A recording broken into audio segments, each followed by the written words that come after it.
Sahitam Krishna Chaitanya Devam Sri Radha Krishna Padam Sagana Sakanitam Hare Krishna Hare Krishna Krishna Krishna Hare Hare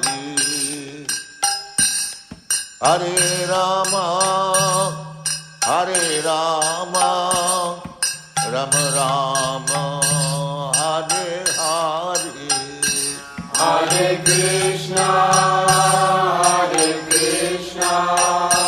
Krishna Krishna Hare Hare Hare Rama Rama Rama Hare Krishna Hare Krishna Krishna Krishna Hare Hare Hare Rama Hare Rama Rama Rama Hare Hare Hare Krishna Krishna Krishna Hare Hare Hare Rama Rama Rama Hare Hare Hare Krishna Krishna Krishna Hare Hare Hare Rama Rama Rama Hare Hare Hare Krishna Krishna Krishna Hare Hare Hare Rama Rama Rama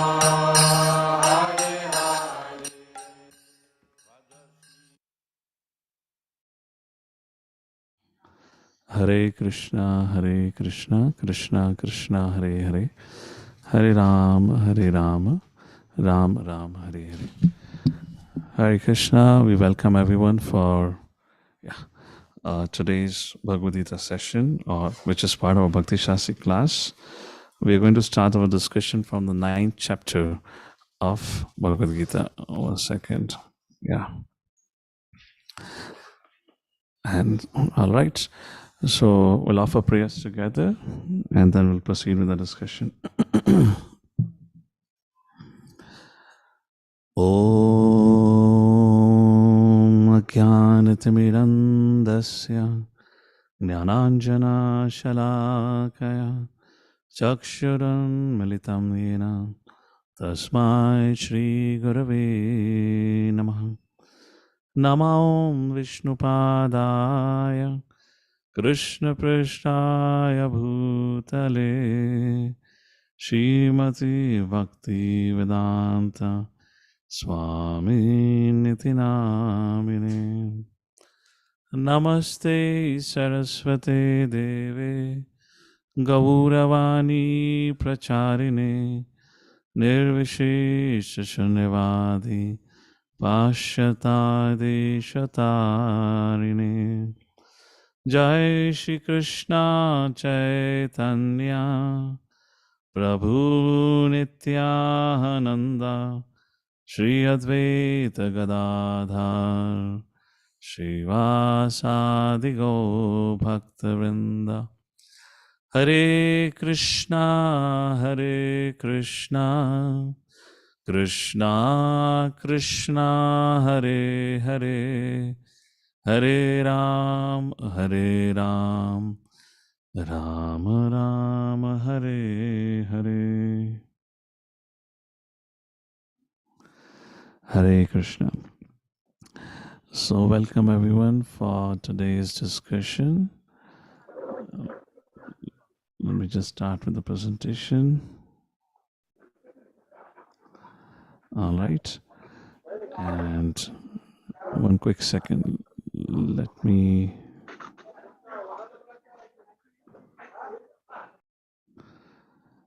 give rights to our admins. Hare Krishna, Krishna Krishna, Hare Hare, Hare Ram, Ram Ram, Hare Hare. I'm just doing the quick Zoom setting before we begin with.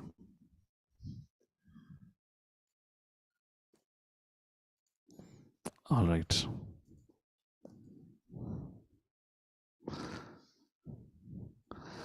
So today we are beginning with the 9th chapter, titled as The Most Confidential Knowledge. So it is explained, just like a pearl is hidden within a shell, just like the king is surrounded by his entourage. Similarly, the most confidential knowledge of Bhagavad Gita is found in the 9th chapter. Srila Vishnu Chakravarti Thakur and Baldev Vidyabhushan, in their writings, they say 9th and 10th chapter. And in that, the most confidential instruction is there in the last verse of this 9th chapter. So what is it which is most confidential? We'll take a look at it. And it's a very, very exciting and a very important chapter. Very, very important. Of course, every word of Bhagavad Gita is important. But this chapter would open up new thoughts or the ways of looking at the world in a different insight, with different perspectives like that.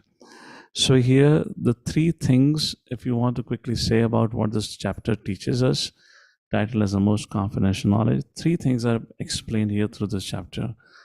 First, the most essential, or you can say the essence of Bhagavad Gita. People say, what is Bhagavad Gita all about? So there are different ways of answering this. I was having a program recently. I was having this Bhagavata Pravachan every afternoon for 3 hours for one particular set of a family. So there were some senior citizens who had also come. And one of them was saying, Bhagavad Gita का मतलब होता है अपने दुखों से निवारण प्राप्त करना, परेशानियों का जवाब ढूंढना. I said, yes, that is also correct. So if you see, and he reads Bhagavad Gita every day, almost for half an hour to 1 hour. He's a very big person. Now he's retired, handed over all his business to his son, and had been reading like this for years together. So then I said, yes, this is correct. But there are different purposes of Bhagavad Gita. Why? Because Krishna says, for example, let's say, Sarva Dharma Parityajam Ekam Sharanam Vraja. That is also one of the purposes of Bhagavad Gita. If you want to get freedom from your misery, take shelter of Lord. So like that, there are different things can be taken out from Bhagavad Gita, what it teaches us. But this chapter actually tells us what is the essence of Bhagavad Gita, what is the purpose for which Lord Shri Krishna spoke Bhagavad Gita. Second thing, this chapter also talks about the perfection of our spiritual practice. What is a confidential knowledge? As the very first verse of this chapter talks about, Guhyatamam Jnana. Arjuna, I am going to give you the most confidential knowledge. So there are three categories of confidential knowledge, or the three ways, or three classes of confidential knowledge. First, it begins with Guhya, Guhyataha, and Guhyatamam. And in this chapter, Lord is saying Guhyatamam. Srila Prabhupada writes in the pulpit, Baldev Vidyabhushan Vichara Thakur gives a little same but different way of calling it. So the Guhya Gyan, the confidential knowledge is given in the second chapter. I'm not the body but spirit soul. It's a confidential knowledge. Second level of confidential knowledge is in the chapter 4, and you can say chapter 7, about Krishna. The difference between Krishna and Jiva. Krishna is a Supreme Personality Godhead, and Jiva is part and parcel. Lord Shri Krishna speaks the same thing in the chapter 1 when he gives a pep talk about him. Then later on the 7th chapter. And Bhagavad Gita chapter 4 from 4.1 to 4.9, particularly 4.5 and 4.6 particularly difference between Krishna and Jiva. And then in 7th chapter, you can say from 7.4 onwards, 7.4, 7.5, Krishna says Jiva is my energy, superior energy, like that. So that's a more confidential knowledge. Krishna is the master, supreme lord. Jiva is a servant, and we are supposed to serve. In other words, Dasya Bhakti is established in 4th and the 7th chapter. What is the most confidential knowledge? The most confidential knowledge is given in this chapter, and which actually defines the perfection of spiritual practice. In the language of Vishnu Chakravarti Thakur, this chapter teaches us about Prema Bhakti. That is why it's called most confidential knowledge. Now, if you want to put it in a very kind of a day-to-day language, we can say the intimate relationship between Krishna and devotees. The same thing. Prema Bhakti, or intimate relationship between Krishna and his devotees. That is the perfection of spiritual practice. This is the second thing this chapter talks about. And the third is the ultimate goal of life. And the ultimate goal of life is Prema. Like that, these are three things which are highlighted here. Now the question will come, how can we get it? That would be a discussion. Let's take a look at it. So today, I intend to discuss from the first verse of 9th chapter to verse number 13. But given the time, I don't know how well it will go. We'll see. Let's take a look. Let's begin with it. So progression from the 8th chapter to the 9th chapter is as follows. Lord Shri Krishna, Arjuna in the 8th chapter raised 8 questions to Lord Shri Krishna. And Lord Shri Krishna answered all of those 8 questions. And like that, chapter 8 ended. The chapter 7, in one sense, began with the importance of hearing. So Lord Shri Krishna continues on the theme or discussion in the chapter 8, like that. But before we get into the discussion, chapter 9, in chapter 7, we learned about 4 types of people. And in chapter 9, we're going to learn about 3 types of people, which are entirely different from those 4 types. And this is why I like this discussion, which we are going to do today, largely. Let's take a look. First of all, what are the 4 kinds of people that we have discussed? What Krishna have discussed so far? So first is an impious materialist, sinful person. Second, you can call a pious materialist a karmi. So what is a motivation for religious life? For impious person, there is no motivation. His goal is ahar, nidra, bhaya, mathunam. What is a goal? What is a motivation for religious life of a pious materialist? Well, let me ask you now. Anyone would like to give an answer? So our admins, Mother Medhavani, Harinam Prabhu, and Mother Taruni Gopika, I have given you the co-host access. I am not able to see any participants right now because I have my presentation in front of me. So if anyone raises a hand, you can call out their name and they can give an answer. So what would be the motivation for religious life for a pious materialist? Who's materialist? Who's a karmi? What would be motivation for him? Like the 4 categories, people who surrender to Krishna. Dharma, Artha, Kama, Moksha. Yes, correct. Dharma, Artha, not Moksha. Dharma, Artha, Kama. Like that. Artha and Kama through the means of Dharma. Correct. Thank you, Prabhu. What is their religious practice? For the impious materialist, or in other words, for the atheist, for that reason, they don't have any. Their goal of life is enjoy, eat, drink, and be merry, like that, and die one day like cats and dogs. Well, they don't know that. Well, they don't know that. That is Prabhupada's writing. And for the pious materialist, what is their religious practice? Well, they adopt to any religious practice which helps them get their Artha and Kama. If Ganeshji, worshipping Ganeshji, they get it, Nitai Gaur Haribol. Worshipping Durga, they get it, Nitai Gaur Haribol. If worshipping Krishna, they get it, fine, good. So occasionally they're enthusiastic, and rest of the time they're enjoying within the religious paradigm. So there's no concept of what can I do for you, my dear Lord. It's just only my sense pleasure, but within the paradigm of dharma. Then what is the result of their practice? So for atheists, they degrade down to lower species of life and deserve punishment because of their sinful activities. What would be the destination of a pious materialist? Any guess? Who has been worshipping different devatas, maybe worshipping Vishnu, following the religious course of life? what could possibly be the result of their practice in terms of destination? What could possibly they can get? A Swargaloka, heaven, and or else the human body. Like that, they can get it. So these are two. The other two categories of people, which means the third and the fourth, is Jnani or Yogi, and the fourth is Bhakti Yogi, right? So now let's take a look quickly. What is the motivation for religious life? For a Jnani, he wants liberation, moksha. Or else for a yogi, he wants siddhis, yogi siddhis, mystic perfections. So therefore, they're inspired by this and they take to religious course of life. For a bhakta, what is the purpose for his religious life? Why are you practicing Krishna consciousness? Okay. Yeah, that's the goal of life. That may not be the motivation. So yeah, correct. So, but the motivation ideally should be is to serve the Lord. All right. So okay, good. Then what is their practice? Jnani and yogi, they have this Ashtanga yoga, all those things, speculation, etc., etc. They have that. And for Bhakti Yogi, they have the principles of devotional life, which means, ABCD, association of sadhus, reading scriptures, chanting, Krishna Prasadam, etc., etc. We all know that. And the result of their practice, what can Jnani or yogis get? Yogis may get some mystic perfections, Jnani may get liberation, etc., etc. That's what they may have, like that. But because they have attained impersonal, or they have attained only Brahman realization, where there are always a chance of fall down. So they may still remain within this cycle of birth and death. Whereas for a bhakti yogi, Lord Shri Krishna until now, and chapter 8 particularly, he emphasized and he said many times, Yad Gatvana Nivartante.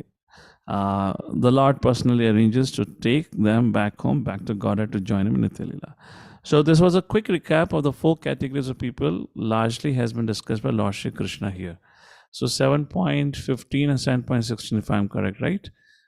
15 talked about the atheists, and 16 talked about the theists, and the 4 categories within theists. And apart from that, all through the Bhagavad Gita, we have been reading about Jnanis, Yogis, and the Bhaktas. These are the 4 high-level categories. All right. Let's come to the acronym for this chapter. Let's begin with the chapter now. So the acronym for this chapter is KING, knowledge, inconceivable relationship, non-worship, and glories of bhakti. And every section becomes exciting. So knowledge, what does Krishna says? Here in this first 3 shlokas, Lord Krishna says that he is about to impart the most confidential knowledge. But to receive this knowledge, you need to be anasuruve. You need to be non-envious, which is described in the first verse. And then in the third verse, Krishna says you have to be faithful to understand it. All right, let's go back to the shlokas now here. Let's look at shloka 9.1. Let's recite together. 1 second, let me put it out. Shri Bhagavan Vacha Idam tu te ghuyatamam pravakshyami anasuyave jnanam vijnanam sahitam yajnatva mokshasi shubhat idam tu te ghuyatamam. So, pravakshyami means pravachandena. I'm going to explain you the most confidential knowledge. Arjuna may wonder, my dear Lord, why me? Why are you trying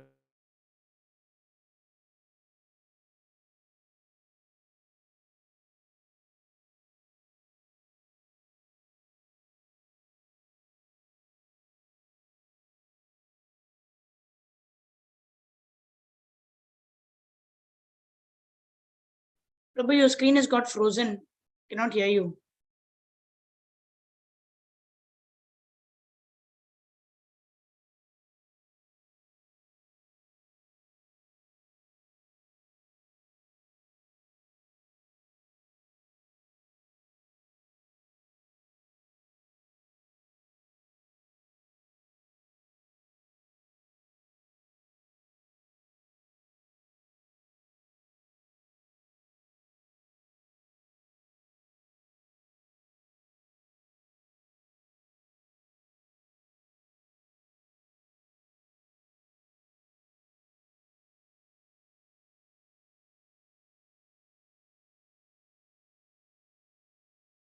Yeah, Prabhuji seems to have got logged out. Maybe we'll just log in back.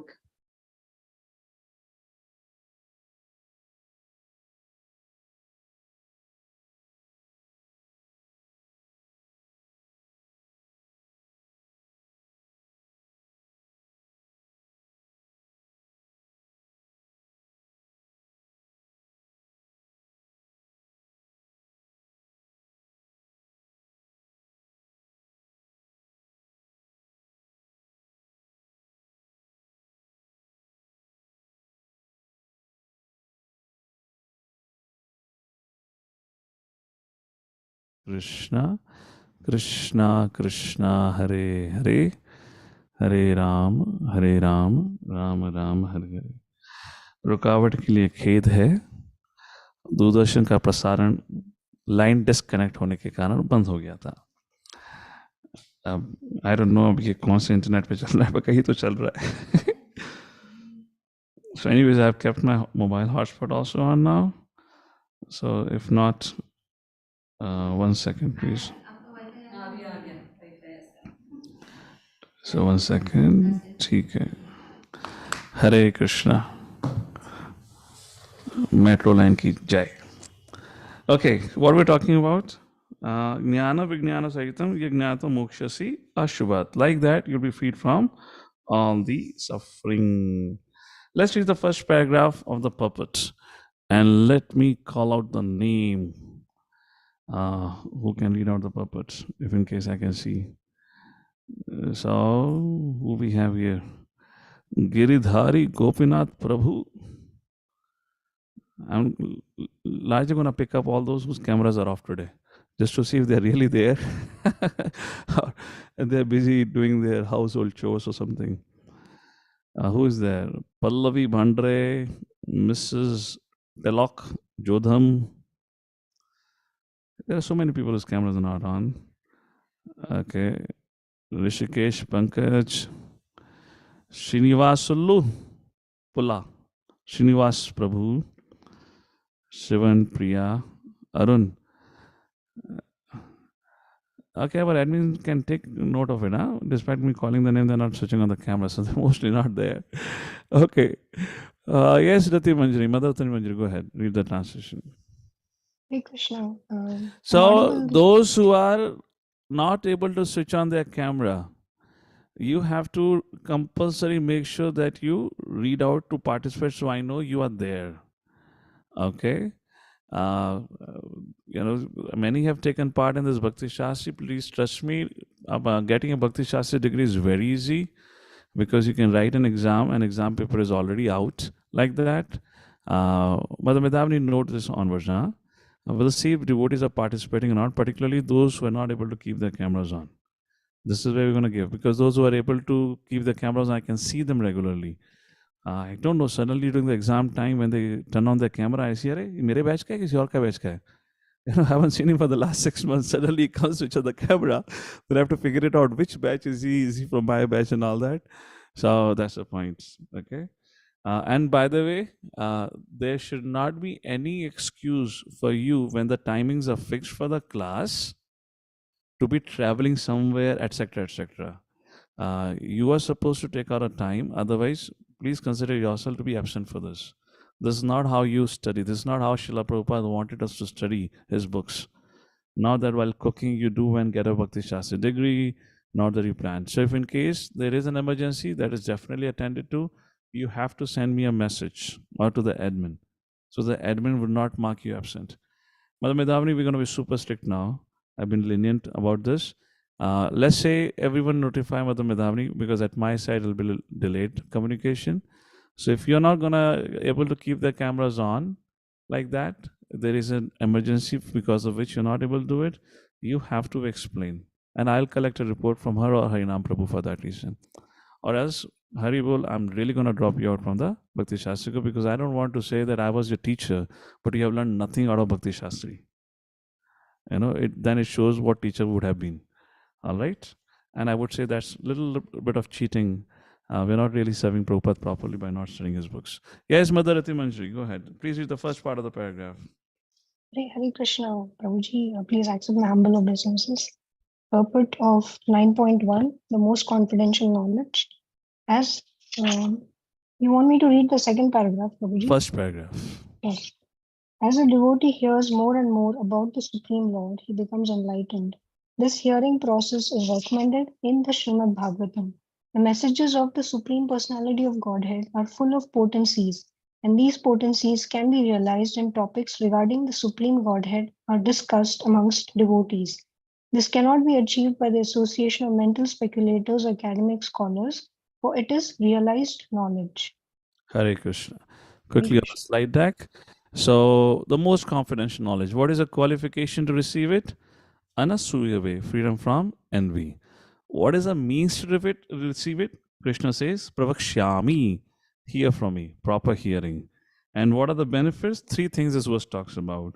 Yajnatva mokshasi ashubhat, relief from miseries of material existence. So confidential knowledge, three kinds of confidential knowledge, Prabhupada writes in the purport, I've already discussed that briefly. So body and soul, knowledge of devotional service, dasya, bhakti in that sense to Krishna as the Supreme Lord. And the most confidential is pure devotional service and Krishna's reciprocation. Now, hearing confidential knowledge. Why and how? So Krishna says in this verse, the qualification to receive confidential knowledge is anasuryave, freedom from envy, non-envious. Let's little explore this thing, anasuryave word. Why Lord Shri Krishna is, making this kind of, let's say, a prerequisite to enter the 9th chapter.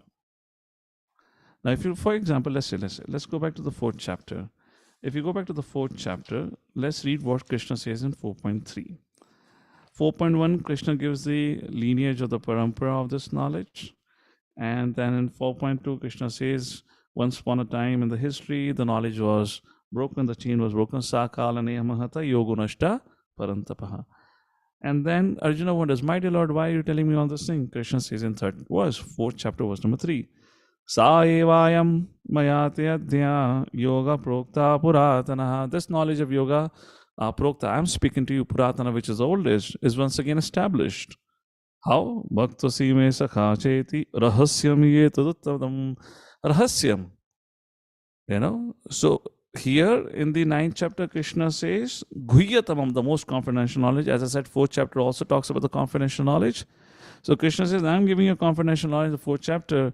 He says, Bhaktosi me sakhacheti. You're my friend, you're my devotee. But when it comes to 9th chapter, Krishna particularly says, Anasuyave.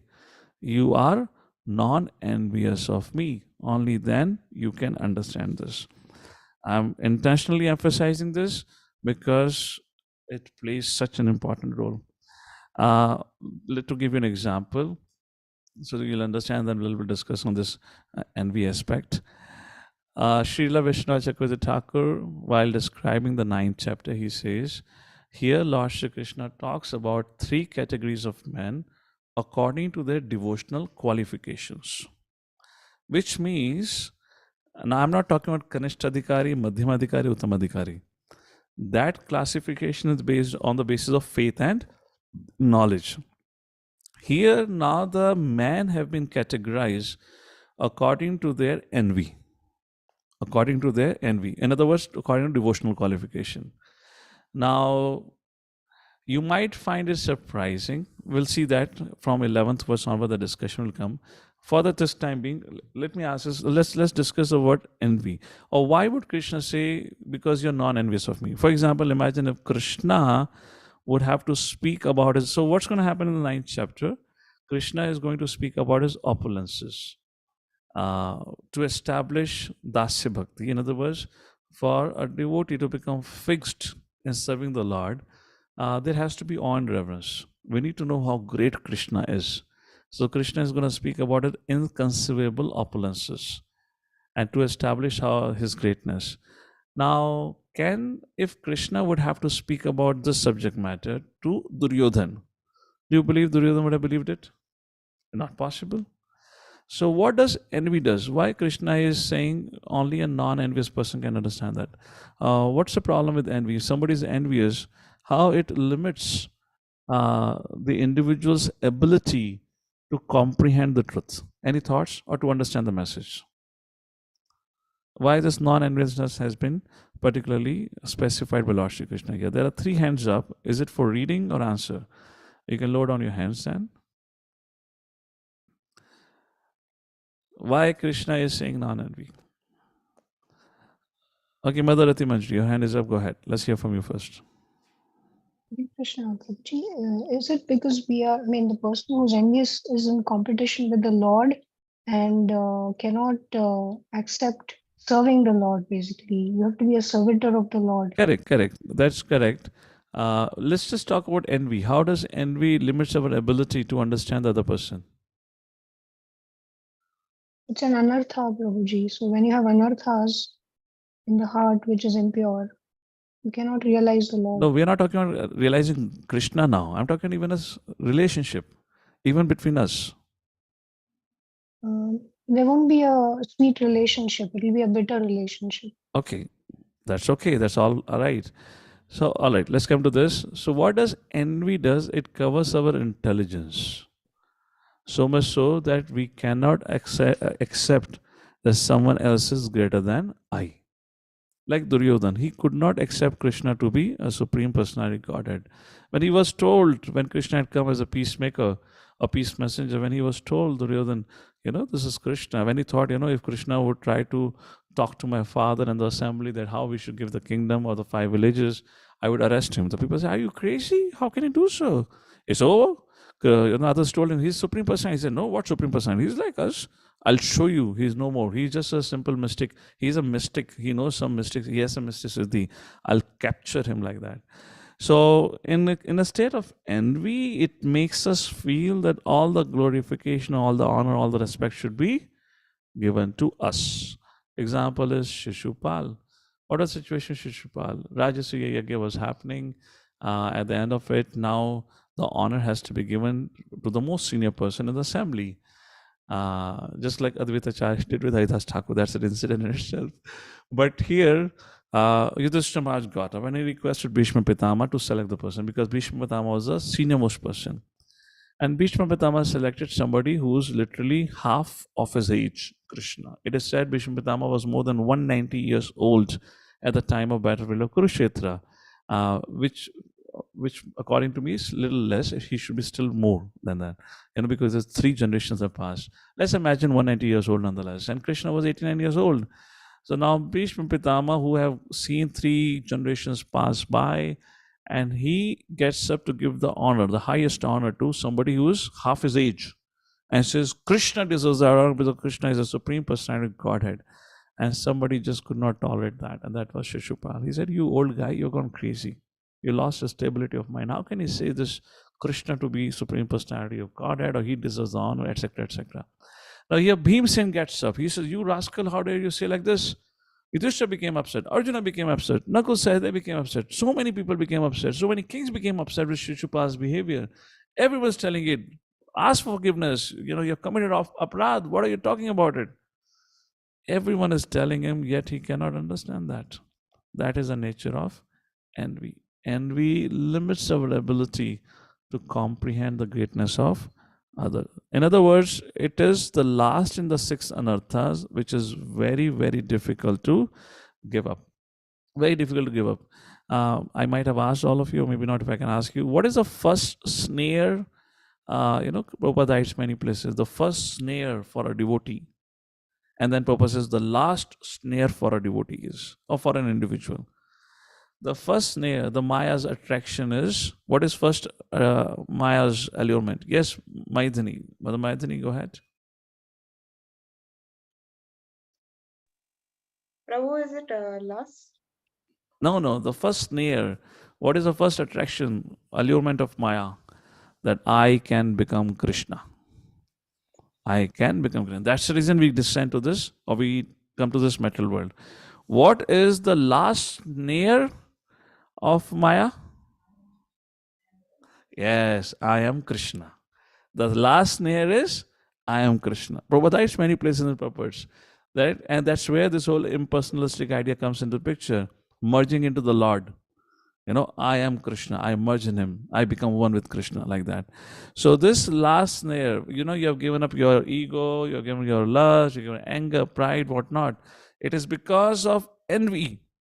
Now, those of you who attended Ishwar Upanishad, you remember the 9th, 10th, 11th verse, and then 11, 12, 13, those combinations, 9, 10, 11, 12, 13, 14. There was a combination of 3 verses where it talks about, the one who culture needs science. The 9th verse says, he's sent to hell.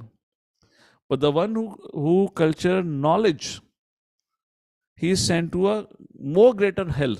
And we have discussed about what was that knowledge. There was a knowledge of impersonalistic, the impersonalism. Those who study scriptures but deny the form of the Lord or existence of the Lord as a person, scripture says, like Mayavadis, scripture says they're put into a more hellish condition of life even than those who deny the God exists. Those who say God does not exist, but those who study the scriptures, after studying the scriptures, draw a conclusion that God does not have a form of I am God, you are God, they are put into a greater hellish situation. Why? Because that's their envy which is manifesting. And I'll prove you in a short while. So that's the thing with this envy. Envy prohibits or limits us from understanding. Now, question comes, how can we overcome envy? If I have to ask you, what is now, all of us, do we acknowledge this, that at one point of time, we were envious of Krishna? Yes.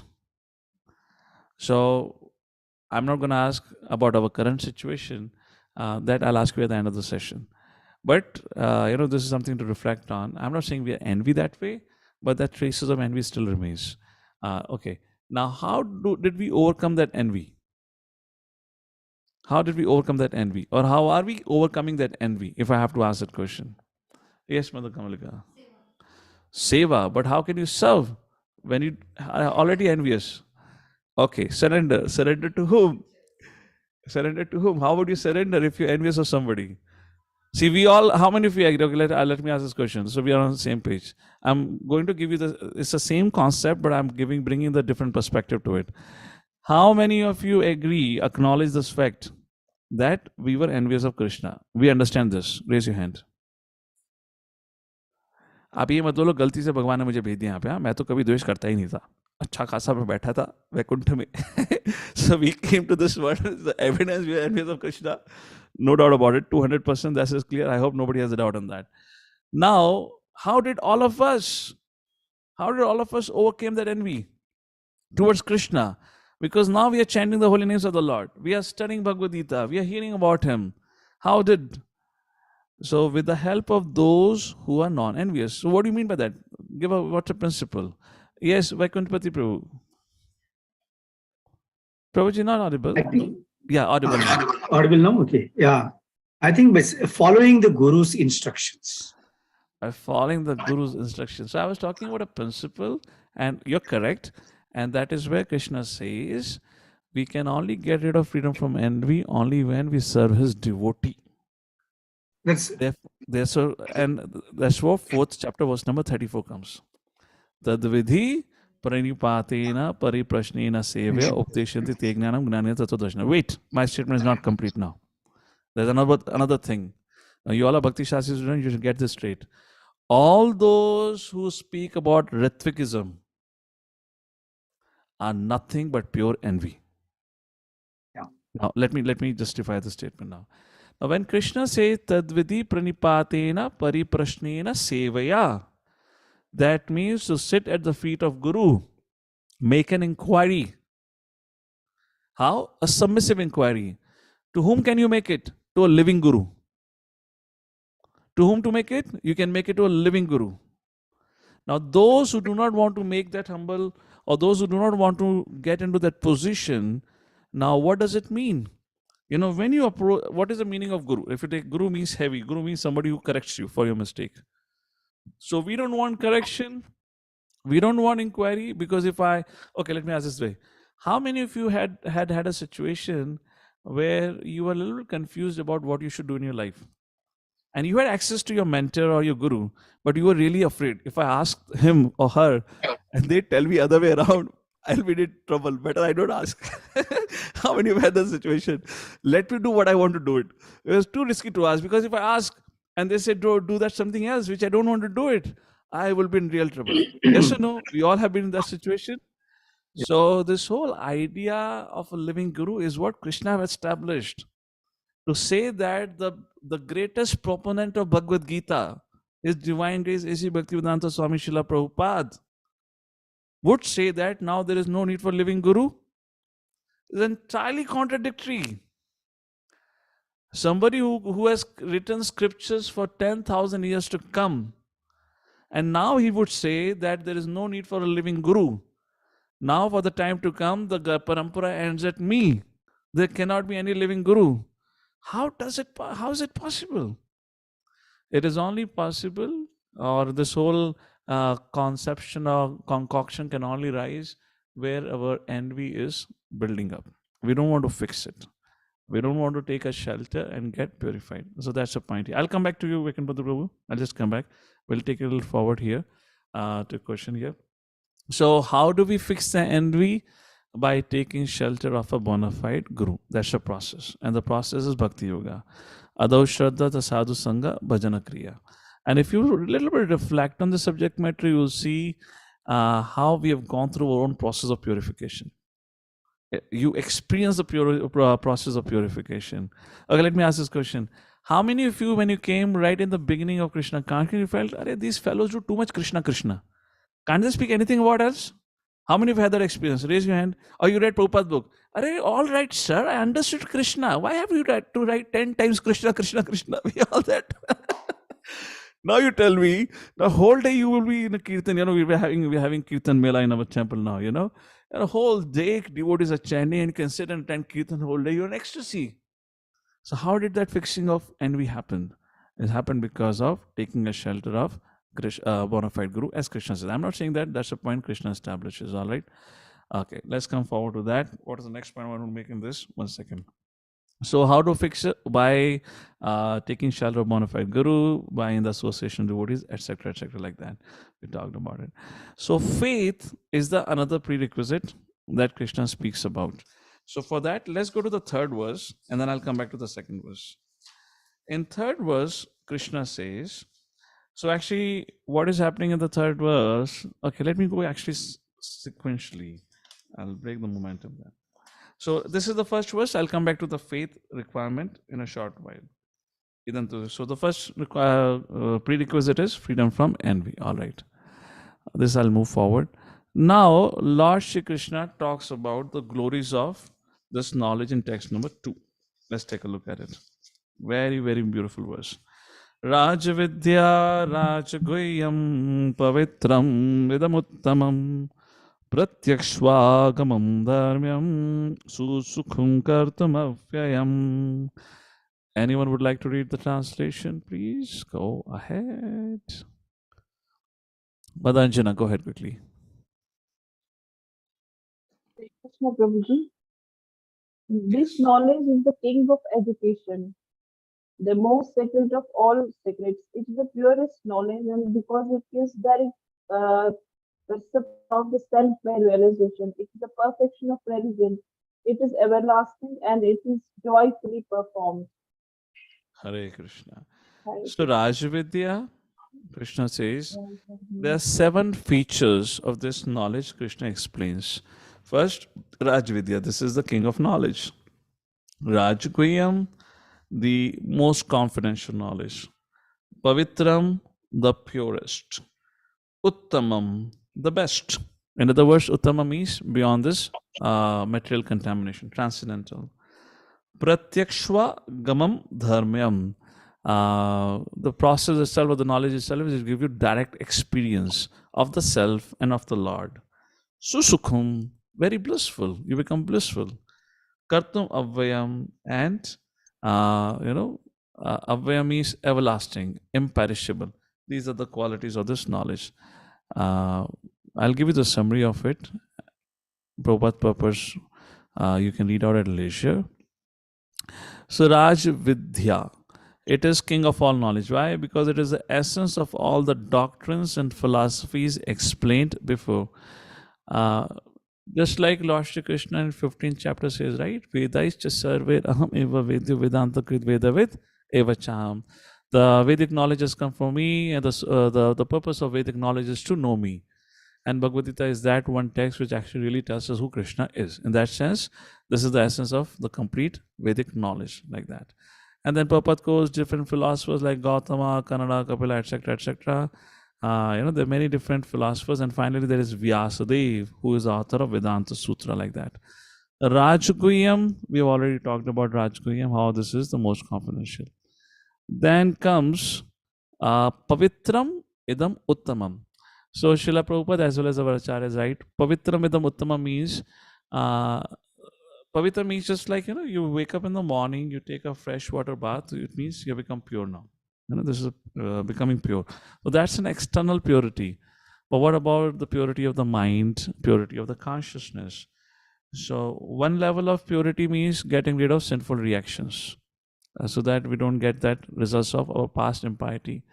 But greater than that, which we have discussed in Nectar of Devotion, is, as Srila Rupa Goswami talks about, that, and the sixth canto Srimad Bhagavatam also speaks about, is not that is enough to get rid of our sinful reactions. More important than that is to get rid of sinful desires. So Pavitram Idam Uttamam, this knowledge is Pavitram, transcendental Uttamam.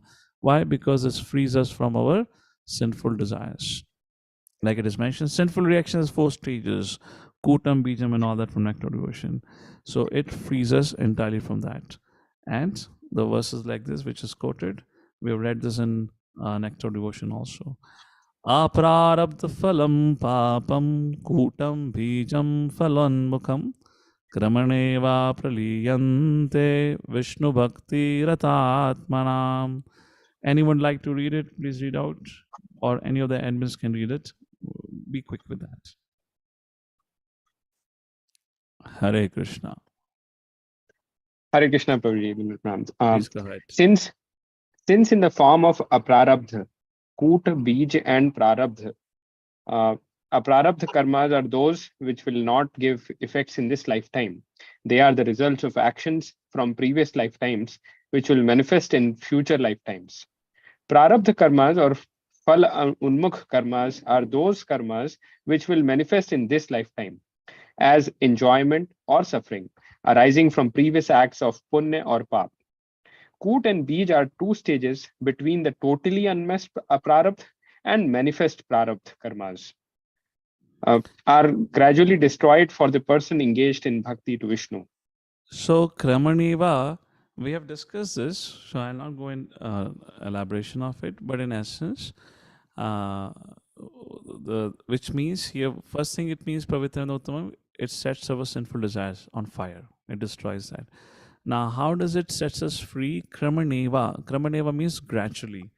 And Srila Vishnu Thakur gives a beautiful example. Let's say you have piled up 100 leaves, and now you start piercing the leaves with the needle.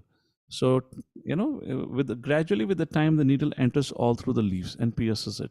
Like that, the process of bhakti will gradually destroy the prarabdha as well as aprarabdha. First of all, aprarabdha, and then gradually the prarabdha. Like that, gradually with time, everything is destroyed, and the person kutam, bijam, all that goes away. Then the next thing this says is pratyakshva gamam dharmayam. Which means direct perception of self by realization. What is that? So how to get direct perception of the self? By practicing devotional service in the association of advanced devotees. Next, what is the example of direct perception? Just by chanting Hare Krishna Mahamantra. Prabhupada says devotees experience bliss, ecstasy, because of which they begin to dance in joy. And then qualification, the advancement is irrespective of previous education or qualification. A person can take to bhakti at any stage of his or her life and can begin to experience direct experience of the result of the joy of Krishna consciousness. Therefore, Srimad Bhagavatam says, very important. This is Baldev Vidyabhushan writes in his commentary, so I'm just quoting here for your reference. Bhakti parishan bhavo virakti anyatra chaisatra ekakalaha prapadyamanasya yathashna tasyos tushti pushti shud apayo nukhasam. So the devotion or direct experience of the Supreme Lord and the detachment occurs simultaneously. which means when you're experiencing joy in Krishna consciousness and spiritual life, or let's say when you take to the process of bhakti, you begin to experience joy in spiritual life. Simultaneously, you become detached from your material inclinations. And example is given, tushti pushti shuddhapaya. So when one eats, he gets nourishment and satisfaction both. So these happens simultaneously. So pratyakshva gamam dharmyam. So by the process of bhakti, direct experience happens automatically. You don't have to make an endeavor for that, just by it. And then further glorification of the confidential knowledge, dharmayam, perfection of religion. Savai pumsam paro dharmo yato bhaktir adhoksaji ahitukya pratyata yatma suprasidati. So first canto Srimad Bhagavatam talks about what is that Savai pumsam paro dharmo. The highest dharma is to render devotional service to the Supreme Personality Godhead.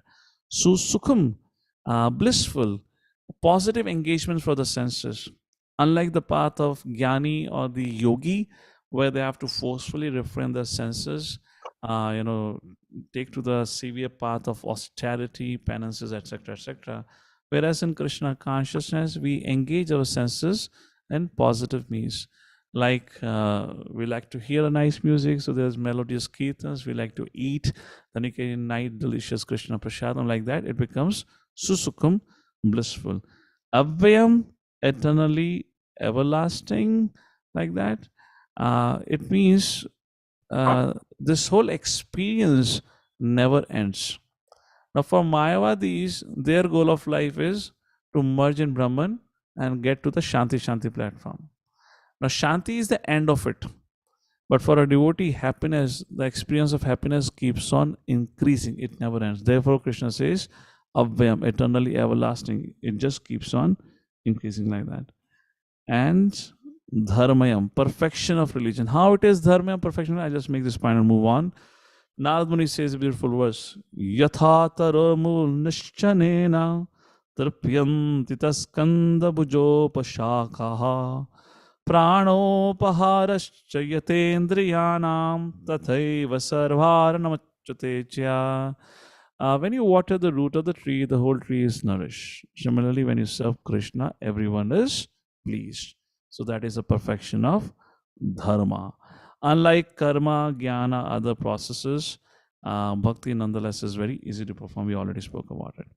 So at this point of time, Arjuna began to ponder, my dear Lord, if bhakti, or as you're saying, what you have explained, bhakti has been established before itself. It is so glorious, it is the best, it is susukham, it is everlasting, it is all purifying, then why people are not accepting this joyful process? And the answer of this is in third verse. What does Krishna says? Ashaddhanaha purusha dharmasya parantapa aprapya mam nivartante mrityu samsara vartmani. Ashaddhana purusha, one who is faithless or who lacks faith. Dharmayasya parantapa. Parantapa means the destroyer of enemies, like that. Those who lacks faith towards what? Dharmasya, towards the process of religion. Aprapya mam nivartante. They do not attain to me. They do not attain me. So what do they attain? Mrityu samsara vartmani. They remain part of this material world. They continue to go into this samsara chakra. Translation, and let's read the first part of purport before I come to the purport. So what are the two ways of understanding this knowledge? One is non-envy, second is faith. We have to have faith. Now, when this subject matter of faith comes now, suddenly because of being trained up and educated in today's education, we become a little uncomfortable. Faith? No, we cannot just accept it. We need a logical reasoning for it. But just to help you understand, even in science, what we have learned is largely on the basis of faith. We have not asked them to give us the proof. Like Darwin's theory, Big Bang theory, chance theory, and whatnot, it is largely all based on the subject matter of faith. Even the science itself begins with faith. For example, we are reading Bhagavad Gita where there has been questions asked by Arjuna again and again. How many of you had an experience while you were studying in your college or school? If you asked a question, you were really appreciated and encouraged by your teachers. They say science means inquiry, religion means faith, faith means no inquiry. Unless there's an inquiry, there cannot be progress, which means religious means orthodox, speculation, no development. You are of Stone Age era because you cannot inquire. Whereas science means inquiry, you can inquire. How many of you ever inquired and you felt, your inquiry was encouraged? Or how many of you think, our teachers did not really appreciate us to ask questions? They just wanted us to mug up everything. How many have had that experience? Raise your hand. I mean, I was a little naughty boy. I just cannot accept things as it is. So I really used to trouble my teacher. I'll give you an example. I was studying in my, electronics and communication engineering bachelor in Valor University. So I would often refer to the international authors. We had a huge library. So I'll go and catch a book from there. And our teacher generally would take some local author. Just to teach us something like that. So the local authors, which were really local means of Tamil Nadu, something like that, really local. These fellows are so smart, they cannot even cut copy paste properly. They would make so many mistakes in cut copy paste also. Oftentimes the conclusions are wrong. So I remember I had read a particular theory or the concept, which was entirely different what my teacher had taught. So I went to her. I said, ma'am, this is what actually, this is wrong conclusion. You can see I have evidence. This is author like this. He says like this. You know what she said? She said, Mayank, see, I'm going to set the paper. I'm going to check your paper. If you don't write as I've taught you, I'm going to give you 0 marks. Regardless of it, don't give a damn about it. If that concept is right or wrong, I don't give a damn. This is what it is. You have to accept it. You write it. So we all would have had that experience like this. So, okay. How we have acquired knowledge all our life? We have acquired knowledge through hearing. And that is what Krishna is saying, hear from me. You went to school. Let's say it this way. How our life is governed by faith, I'll give you very, very fundamental, viewpoint for it. When we were born, some unknown person, everyone was unknown actually to us, who was known to us when we were born. Some unknown person pointed to us saying that, Beta, Ma. And we looked at that person and we said, Ma. And that person again pointed to another unknown person to us, Ba. And we looked at that person and started calling, Ba. How many of you have done genetic code analysis to figure out your mother, father, really your mother, father? Yes or no? Have you living your life entirely on faith or not? Our whole life is like this. I don't know how people say science means logic, science means facts. Who has a fact here that gives mother and father? And we know at the time of birth, many times kids get swapped. Some places it happens like this. Even if you go to the hospital staff and they say, no, on the record it says this is your mother and father. Again, this is based on faith. We have a faith that that person would have documented it correctly. This child was born to this mother and father. Yes or no? So the life is governed like this. So Krishna says, those who are not faithful, they cannot attain me. So how does a faith develops in Krishna consciousness? One would answer. How does faith develops in Krishna consciousness? How can we? Because faith is essential, prerequisite. Please raise your hand. Those like to answer. Yes, Mother Jyoti, I saw you doing something with your thing. Go ahead and unmute yourself. Where are you? I can't see you anymore. Mother Medhavani, you're admin, right? Can you just unmute her? Yes, association of devotees. How does faith develops? Association of devotees. And how do you lose faith?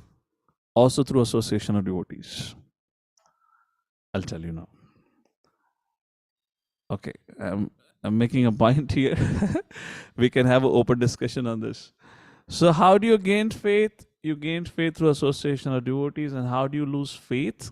Is also through association of devotees. First thing, sadhu sangha is the most important thing which has been described in our Krishna consciousness. Sadhu sangha. Prabhupada said association is contagious. If you take sangha of sadhus, why did I create ISKCON? Prabhupada said ISKCON is created so that we can offer association of sadhus to the community at large. The first thing, when sadhu sangha is so important, we have to understand there are some preliminary etiquettes. underlying etiquettes that we have to follow. Which means when we take sadhu sangha, our sadhu sangha association or the association of sadhus should be such that it should be uplifting our faith, not that it destroys our faith. The moment in the sadhu sangha we begin to disrespect the association or we begin to find faults, the process of losing the faith begins. Krishna and Srimati Radharani immediately withdraws the mercy. So we have to be very careful who is sadhu and how do we associate with them. And if it is not done properly, now for an example, let's take a case of Madhavendra Puri. What was the name of his disciple? Ramachandra Khan, or what was the name? Who was asked by, yes, Vaikuntapati Prabhu, unmute. You're saying, what was the name? Kaviraja. Huh? Ramachandra Kaviraja. Ramchandra Kaviraj. I always get confused. No, not Kaviraj. What's your question? Sorry. Madhavendra Puri's disciple who said, Are, why are you crying tears? You should think about merging into Brahman.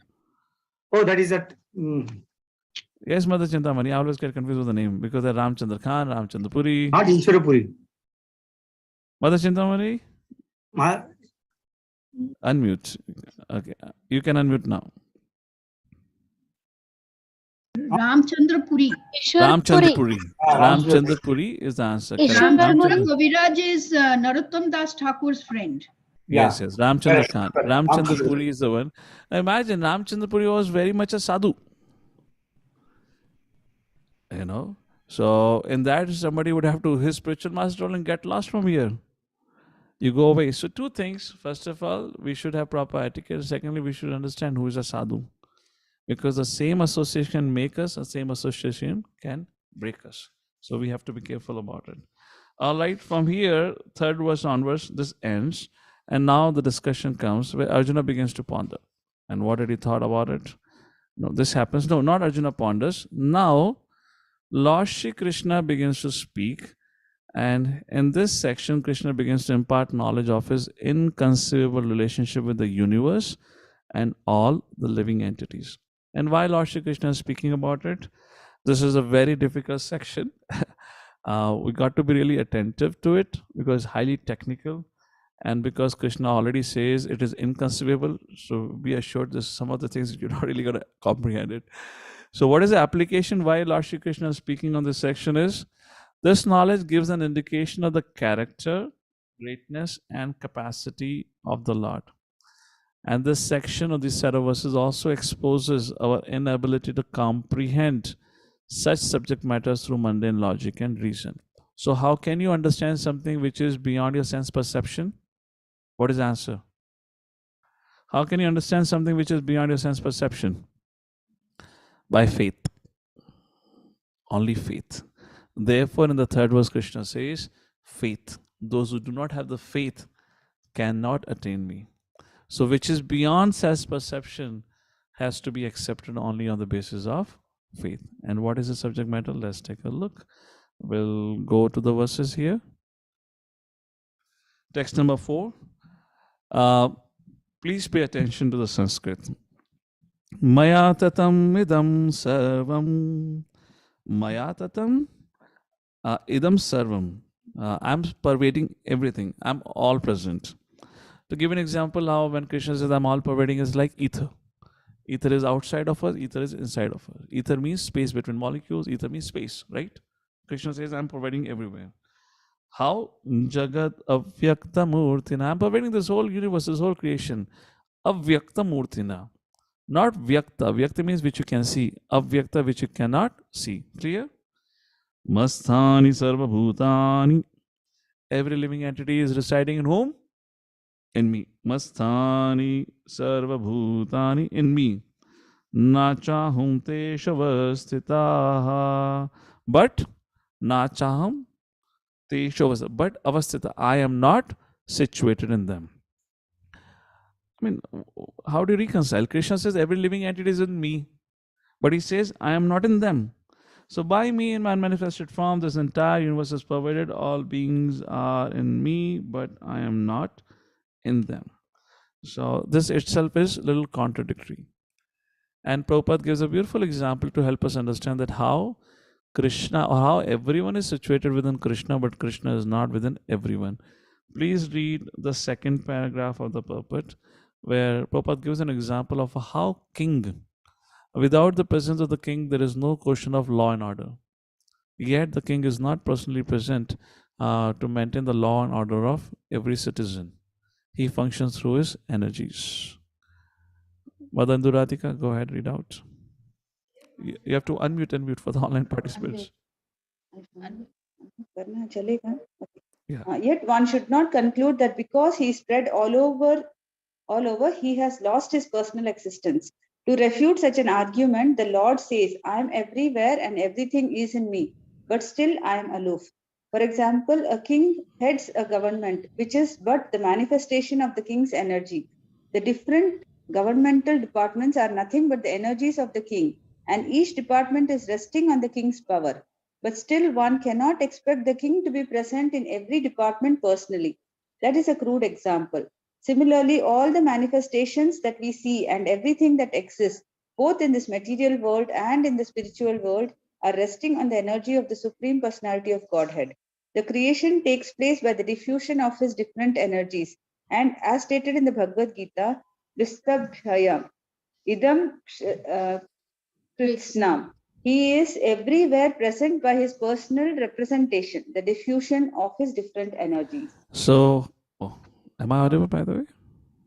I just muted my 1 second. Hare Krishna, Krishna Krishna, Hare Hare. So here we see that Krishna is saying, I am present, or everyone is situated within me, but I am not in them. And this is possible through, as Prabhupada says, through the example of king. How king manages the whole government through his energies. Now, please take a look at the 5th verse. That is something very interesting. Nachamasthani bhutani pashyame yogameshwaram bhutabranna cha bhutasto mamatma bhuta bhavanaha. So, if you take a look at the very first line of the 5th verse, Nachamasthani bhutani, Krishna says, Nachamasthani, nothing is situated within me, right? Go back to the 4th verse, 3rd line. Krishna says, Masthani sarva bhutani, everyone is situated within me. And now the 5th verse, Krishna begins with saying, Nachamasthani bhutani, nothing is situated within me. Can anyone reconcile for me what Krishna is trying to say? He's in 2 verses sequentially. He seems to be himself contradicting. Yes, you saw the thing? Masthani, Sarva Bhutani, 4th verse, 3rd line. And the 5th verse, 1st line, Nacha Masthani Bhutani. Nobody is situated in me. Any quick thoughts? Hare Krishna, Prabhuji. Yes, Mother Timanji.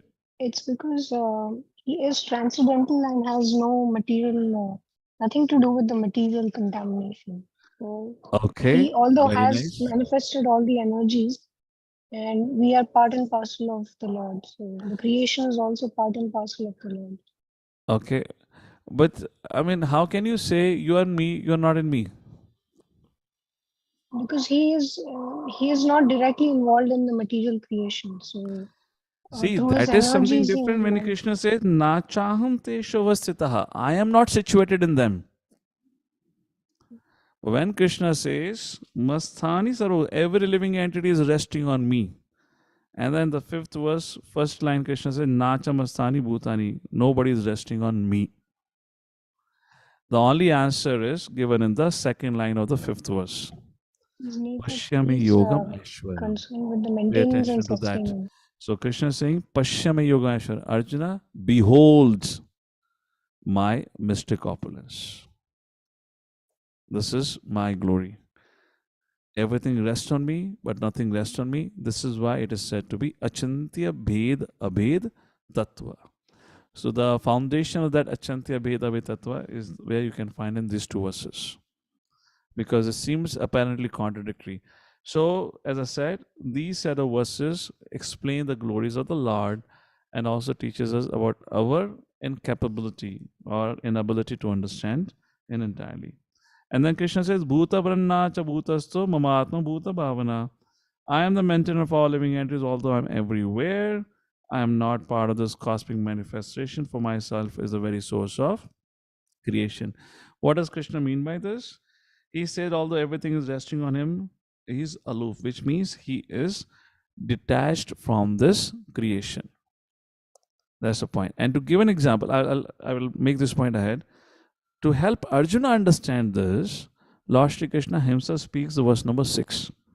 And he gives an example to Arjuna to understand the last line of the 5th verse. Bhuta branna cha bhutasto mamatma bhuta bhavana. I am the maintainer, I'm everywhere. I'm not part of this cosmic manifestation. For myself is the very source of creation. I'm reading the 5th verse translation. Are you able to keep up, or I'm confusing you all? Because you really have to be attentive to get it. If you are here and there, you will really not get this. Okay, let's take a look at text number 6.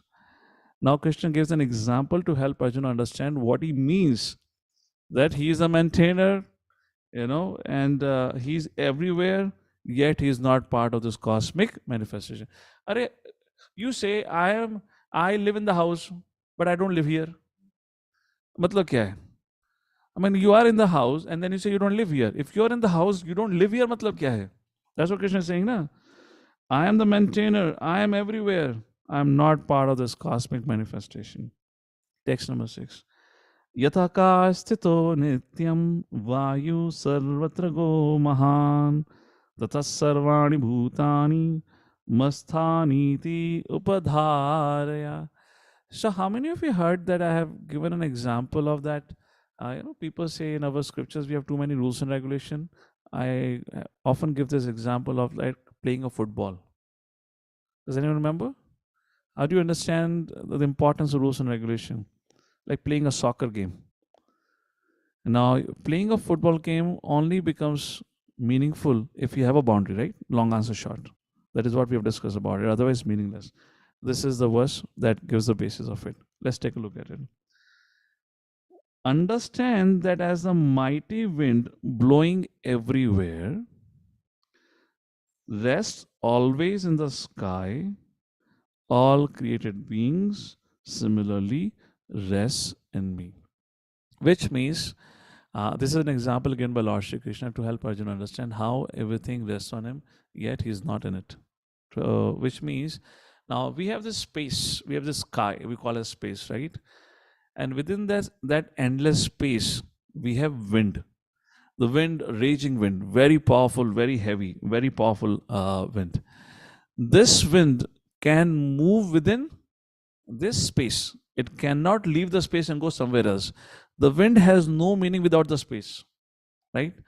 Now, does the space exist within the wind? Yes, because space is a fundamental part of creation. Between every molecule, there is a space, that is ether. So the ether is existing within the wind, regardless of how powerful it is, yet that wind cannot exist outside of the space. Now, to say space is controlling the wind, is it right or wrong? Or space is deciding where should the wind go? So space has created a boundary within which the wind can move around. But how the wind moves, it depends on various factors. Similarly, Krishna is saying, how, for example, let's read the purport actually. Purport will help you understand this. Somebody read out the purport, please. Mother Leela Nandini, go ahead. Hare Krishna, what's going on? Hare Krishna, Prabhuji Dandatpala. For the ordinary person, it is almost inconceivable how the huge material creation is resting on him. But the Lord is giving an example which may help us to understand. The sky may be the biggest manifestation we can conceive. And in that sky, the wind or air is the biggest manifestation in the cosmic world. The movement of the air influences the movements of everything. But although the wind is great, it is still situated within the sky. The wind is not beyond the sky. Similarly, All the wonderful cosmic manifestations are existing by the supreme will of God, and all of them are subordinate to that supreme will. As we generally say, not a blade of grass moves without the will of the Supreme Personality of Godhead. Thus, everything is moving under His will. By His will, everything is being created, everything is being maintained, and everything is being annihilated. Still, He is aloof from everything, as the sky is always aloof from the activities of the wind. So, what it means, although ether is present outside, inside of it, but Krishna says, I am not in them, which means I am not the one who is deciding their free will. I am detached from them. But the wind cannot have existence without the presence of space. As living entities, we have no meaning. There is no meaning of life. There is no meaning of our existence without Krishna. And if you want to know the answer right away, then you can go and read verse number 12th, 13th, 14th, and 15th of chapter number 15. How Krishna provides for our physical well-being, how Krishna provides for the well-being of a subtle body, and how Krishna provides for the deliverance of the soul. 15th chapter, 12th, 13th, 14th, 15th verse, these four verses answer that of how at all times in all situations we are. That's a gross aware presentation here. Certainly this has been talked about. So the quality of Krishna that is highlighted here, that is within us, which means we are dependent on Him, yet Krishna is not situated in us, is through the principle of detachment. You all would have heard that famous pastime of Srimati Radharani along with the gopis. They were trying to cross across the river Yamuna and go and offer prasadam to Durvasa Muni, and they were not able to cross because the water was, there was a lot of water in the Yamuna, and they came to Krishna asking for help, and Krishna very coolly said, "Oh, go and tell Yamuna Devi, if Krishna has been a brahmachari, give the space." And gopis began to laugh. Now please understand the brahmachari meaning in those days, which means there's no meaning of having a friendly relationship, joking around, talking to. The gopis said, "Oh, you play with us, we all come and play together, and then you say you are a brahmachari. We don't believe it." So Krishna said, "Well, if you want to cross the ocean or cross the river Yamuna, you have to go and tell this." So gopis had no alternative. They went and said, Mother Yamuna, if Krishna is a true brahmachari, give the way. And immediately Mother Yamuna parted away. And the gopis crossed, and they were amazed, but they had to serve Durvasa Muni. They didn't bother. They went and served Durvasa Muni, but the problem still remains. They have to come back. They have to cross the same river. There was a one-side commitment for Mother Yamuna that they paved. Now to come back, they were wondering what to do.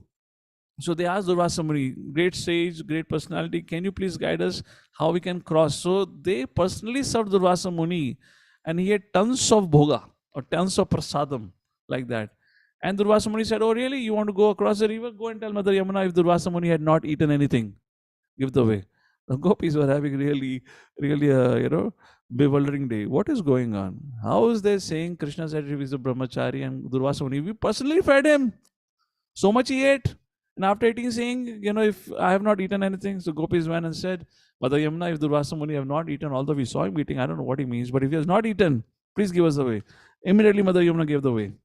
They bewildered, came back, they asked Krishna, what is going on? And Krishna said, see, detachment. It's a very, very important quality. And that is what we have been learning through from the beginning, how you perform an action. What is that? Karmana evadikaraste ma phaleshu kadachan. You can be part of this world, yet you can remain aloof by the quality of detachment. If we become attached to anything other than Krishna, that is how our bondage begins, and that is how our situation gets troubled here. So then after this, Arjuna thought, my dear Lord, I understand that all these things which can presently be seen are situated in you. But at the time of destruction, where will they go? All right now they're situated, but after destruction, where will they go? Text number 7. Krishna says, Sarva bhutani kaunteya prakritim yanti mamikam kalpakshay punastani kalpado visrajamiham. Translation, anyone, quickly? Those who want to read translation can keep their hands up, unless I asked a question in between. Those who have not read, Madhatarani Gopika, go ahead. O son of Kunti, at the end of the millennium, all material manifestations enter into my nature, and at the beginning of another millennium, by my potency, I create them again. So, what happens at the end of destruction? All the living entity enters. At the end of Brahma's day, all the living entities enter into Garbhodaksha Vishnu. At the end of Brahma's life, all the living entities enter into Mahavishnu. Krishna answers that. All right, text number 8. Then Arjuna thought, oh, is that so? So, but how can you create, my dear Lord, if you are detached? And you are Brahman, Parabrahman, you're unchangeable by nature. And if you are something unchangeable, how can creation occurs from you? Text number 8, translation. Or let's read the Sanskrit. Prakritim swam avasthabhya vasrajami punah punah bhutagramam imam krishnam avasham prakritir vashat. Mother Chintamani, please read. Unmute kindly. What is happening? Yes, you can now. Yes. Dandavat Pranam, in the Yes, translation. The whole cosmic order is under me. Under my will, it is automatically manifested again and again, and under my will, it is annihilated at the end. So, Mother, you can remain unmuted. You can be my reading partner for next 2-3 verses. So I'll be quick. So Arjuna asked a question. This is all Srila Vishnu Chakravarti Thakur is writing about this connection. He says, Arjuna is pondering, my dear Lord, okay, I understand after destruction, all the living entities go under you, or merges into you. Text number 7, like that. Text number 8. But how can you create again if you're detached? How can you create again? So Krishna answers, what he says, due to my will, I desire, and manifestation happens. Which means something interesting here. Krishna is not obligated. It is not his morning duty to create. It is not something that he has to do it because somebody is ordering or dictating him. What Krishna says, why do I create? I am detached. Arjuna asks, my dear Lord, you are detached, but how do you create then if you're detached? And Krishna says, under my will, it is annihilated and it is manifested again and again, which means it is a function of my desire. Therefore, Srimad Bhagavatam, Canto 1, Chapter 1, verse number 1 defines Supreme Personality Godhead as Swarat, fully independent. There is no rule and regulation to bind him to do the creation like that. And Prabhupada talks about how the creation happens, how it happens like that. Then Arjuna thought, oh, but then since you do so much of activity of creation, how is it that you do not get bound like all the jivas? All of us, we do little thing and we become so attached to the result, isn't it? How many of you have that experience? And Arjuna is saying, my dear Lord, you created such a massive creation, such a tremendous work, and you still don't get attached to it. How is it possible? So I often say we are devotees of Krishna. We are followers of Krishna, right? The followers of Krishna, the followers are supposed to follow their masters. Hare Krishna. The followers are supposed to follow their masters, not imitate the masters. So follow the master in the sense we should follow Krishna in relationship to how Krishna relate with material energy. We should follow Krishna, how Krishna relates with material energy. So Krishna does all this creation, yet remains detached. How much so we should try to imbibe in our life. And if you see all through until now, Krishna has been speaking about the principle of detachment. Don't aspire for the results of your work, don't become attached to it, etc. etc. So let's take a look what Krishna says in text number 9. Nacha mam tani karmani nibadanti dhananjaya udasin vad asinam asaktam te shukarmasu udasin. I am detached. Mother Chintamani, unmute and read. Kindly unmute.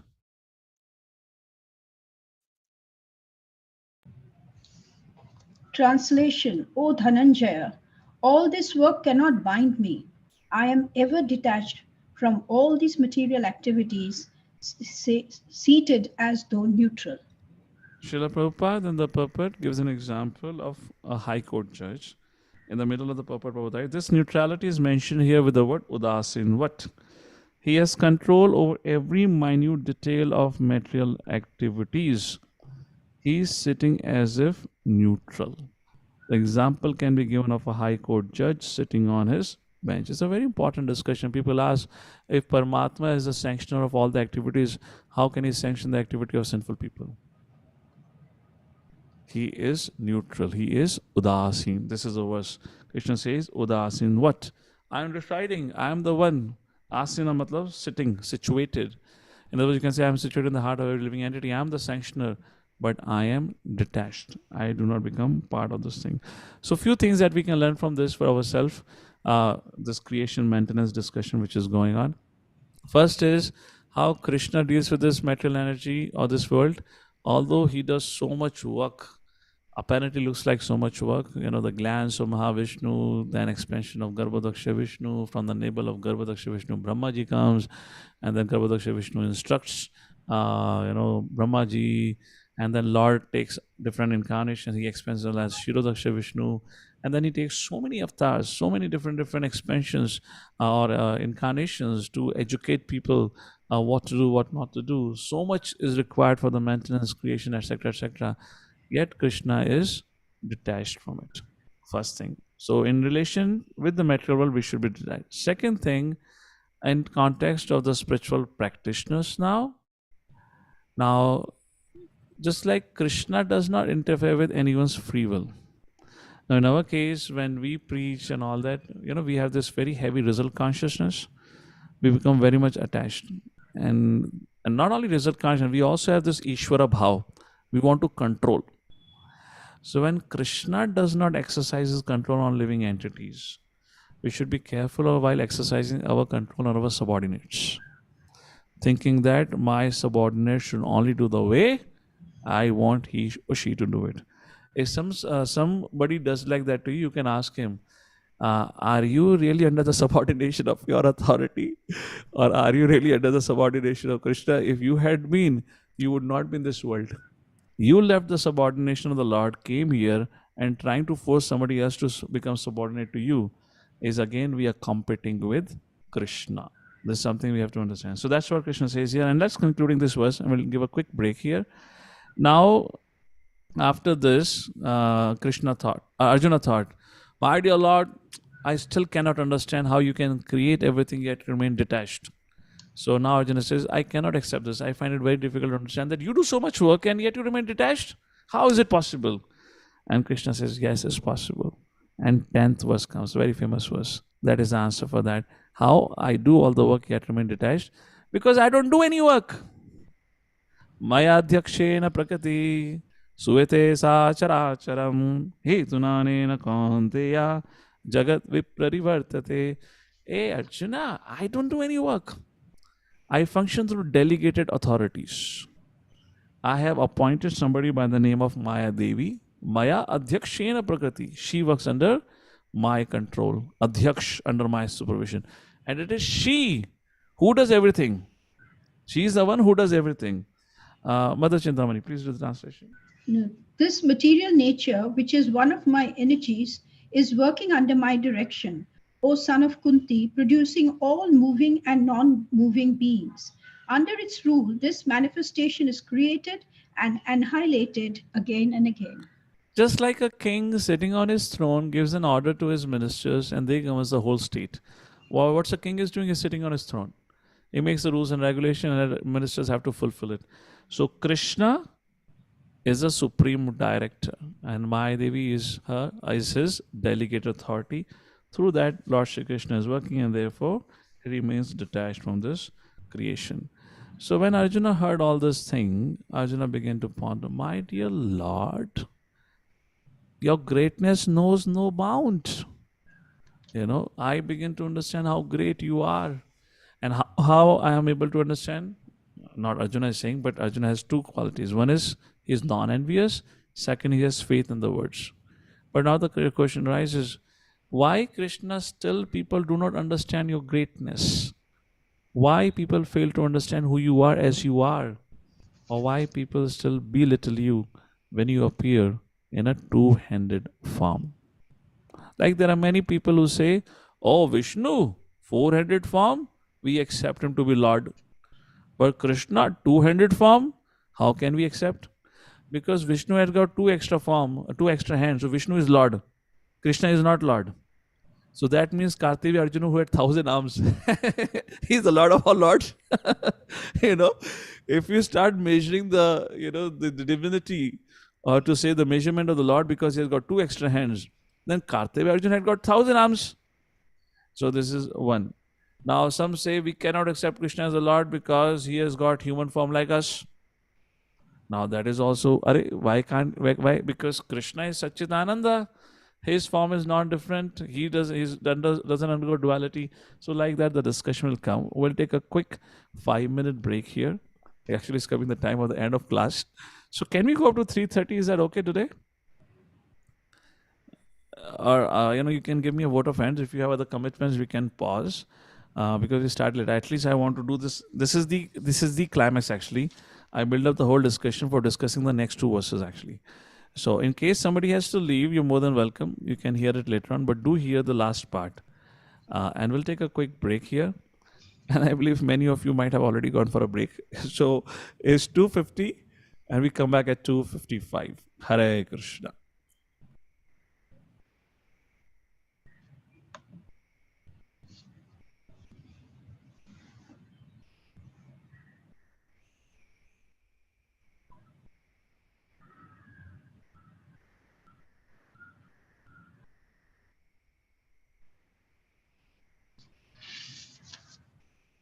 Vaishnavangscha Srirupam Sagrajatam Sagana Raghunathannitam Tang Sajivam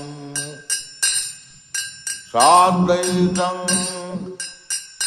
Tavadhutam Parijana Sahitam Krishna Chaitanya Devam Sri Radha Krishna Padam Sagana Lalita Sri Vishakanitam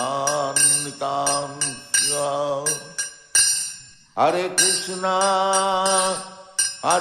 Krishna Krishna Krishna Hare Hare Hare Rama Rama Rama Hare Hare Hare Krishna Krishna Krishna Hare Hare Hare Rama Rama Rama Hare Hare Hare Krishna Krishna Krishna Hare Hare Hare Rama Rama Rama Hare Hare Hare Krishna Krishna Krishna Hare Hare Hare Rama Rama Rama Hare Hare Hare Krishna Krishna Krishna Hare Hare Hare Rama Rama Rama Hare Hare Hare Krishna Krishna Krishna Hare Hare Hare Rama Rama Rama Hare Hare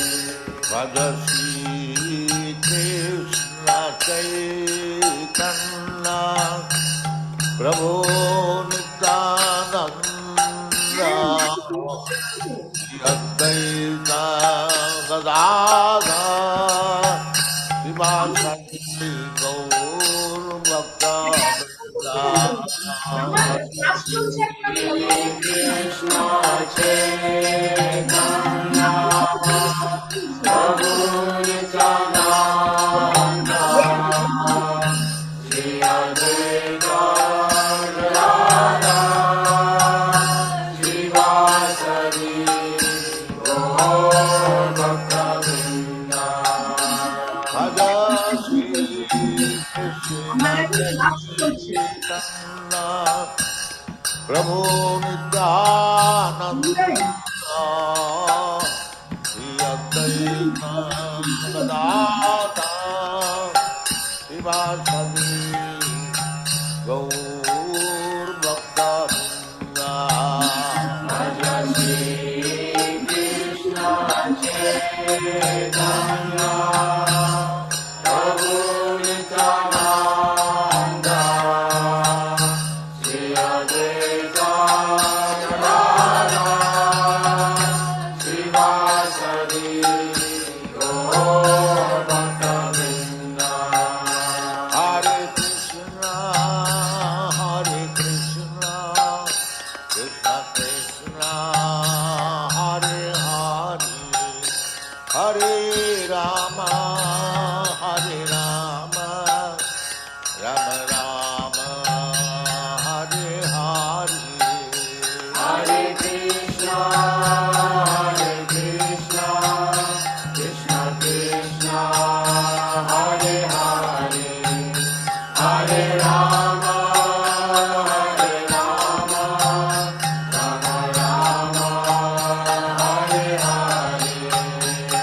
Hare Krishna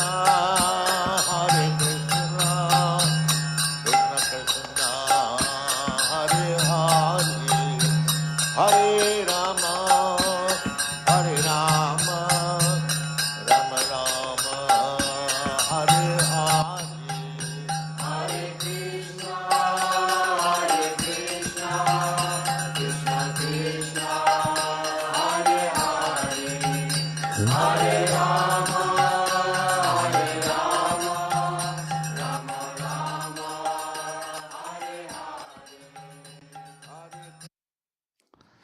Hare Hare Krishna, Krishna Krishna, Hare Hare, Hare Ram, Ram Ram, Hare Hare.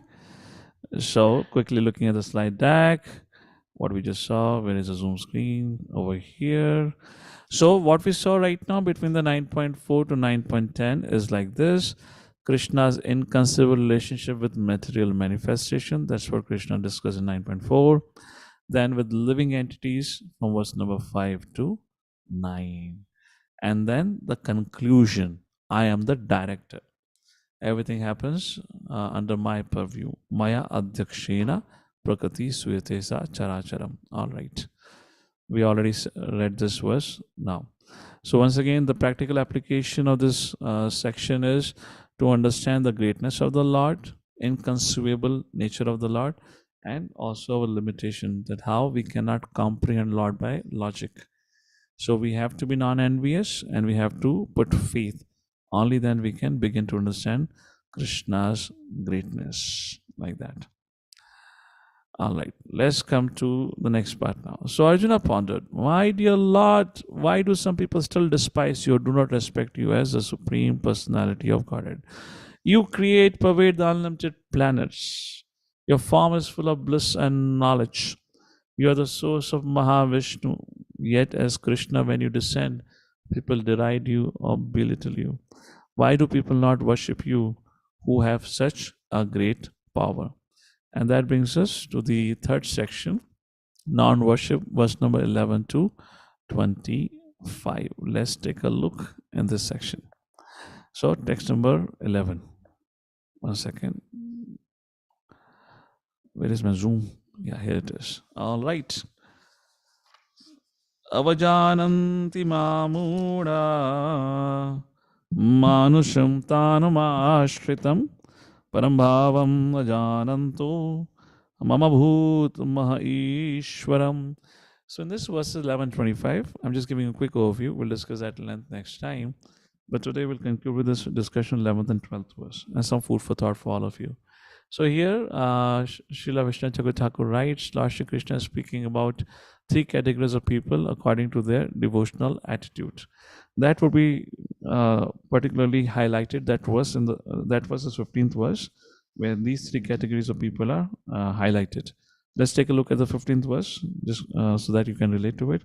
Jnana yagnena chapyanne yajato mam upasate ekatvena pratatvena bahuda vishvato mukham.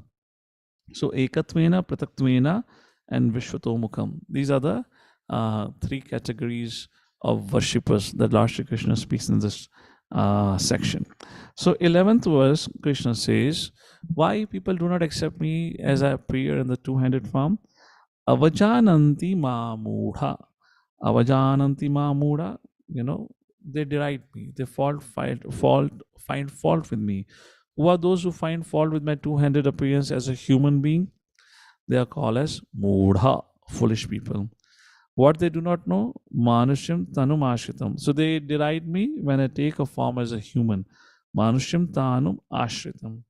Parambhavam ajananto. They, mama bhuta maheshwaram. They do not know my parambhavam. Parambhavam is my nature, the transcendental nature. And what is the transcendental nature? Lord said this the same thing in the 5th and the 6th verse. Okay, let's do that. Let's see what Krishna says in 4th chapter, verse number 5 and 6.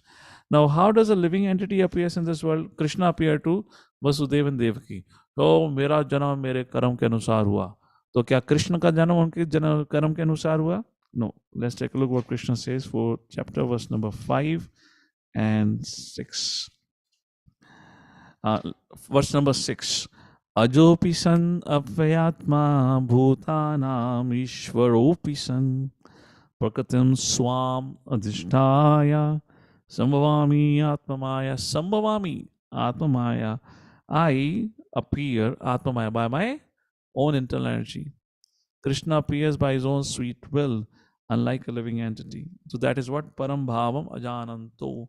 He is not bound by karma or the laws of material nature. Second, his form is of Satchit Ananda. And then Krishna says, last line of the 9th chapter, verse number 11, Mama Bhuta Maha Ishwaram. Mama Bhuta Maha Ishwaram. Bhuta Maha Ishwaram means I am the Maha Ishwar of all the Ishwar of this creation. If I ask who is the creator of this creation, somebody may say Brahma. Yes, correct, secondary creator. Then if you go further into the subject matter, you must say Garbhadaksha Vishnu, correct? He's also a creator.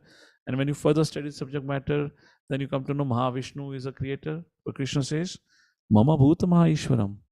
I am the controller of all the controllers. So Krishna is even greater than Mahavishnu. But yet people say Mahavishnu, we accept Vishnu because Vishnu has 4 hands, Krishna has 2 hands, so we accept Vishnu. As I said, because Vishnu has 2 extra hands, doesn't make him a supreme personality of Godhead. Vishnu is not known supreme personality of Godhead because he has got 4 hands. That is not the attribute of Mahavishnu to attach to him. If that would be the case, the Kartavya Arjuna has 1,000 arms. What do you talk about him? So Krishna says, Manushim Tanu Ashritam. When I descend in a human form, then people do not accept me. Any thoughts here? Any thoughts here? Why would people not accept Krishna when he appears as 2-handed form? Prasad Prabhu, let's hear from you.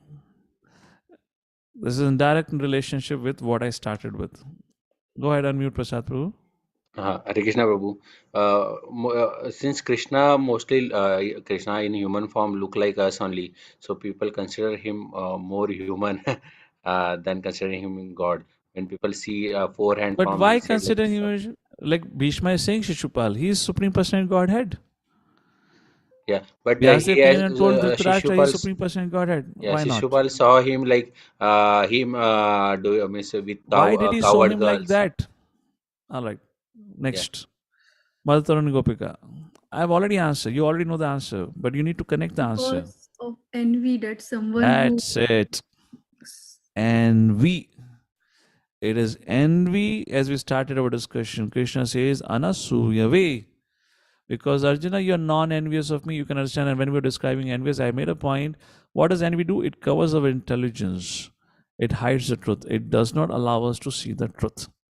So because of envy, we are not able. Now, let's little more, I'm going to little more discuss on envy now. The second part of the discussion, envy. Now, where does this envy manifest? Where does this envy manifest? Any thoughts? Okay, let me ask this question. It'll be difficult for you to answer. Say yes or no. Does the envy exist between the known people more or amongst the unknown people? For example, let's say you're an IT engineer, IT professional, maybe a big, highly qualified IT fellow. Would you have an envy for, let's say, Mr. Tesla? What is his name? Elon Musk. Or let's say Steve Jobs. Or what do you say, Microsoft? Bill Gates. Or would you have envy towards your fellow friend, who's working with you in the same project?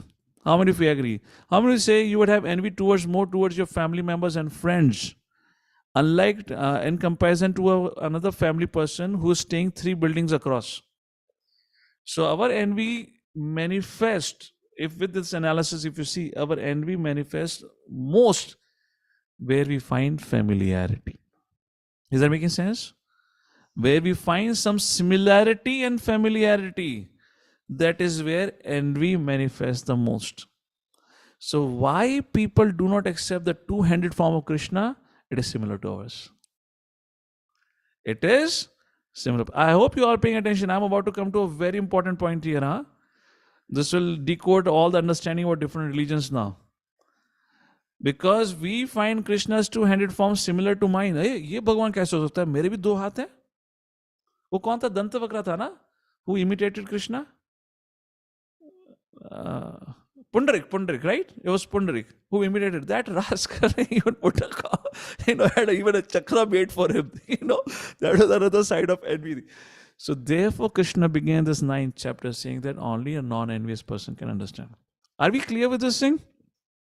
Because Krishna's two-handed form looks similar to ours, people do not accept him. Okay, that's the first part of the question here.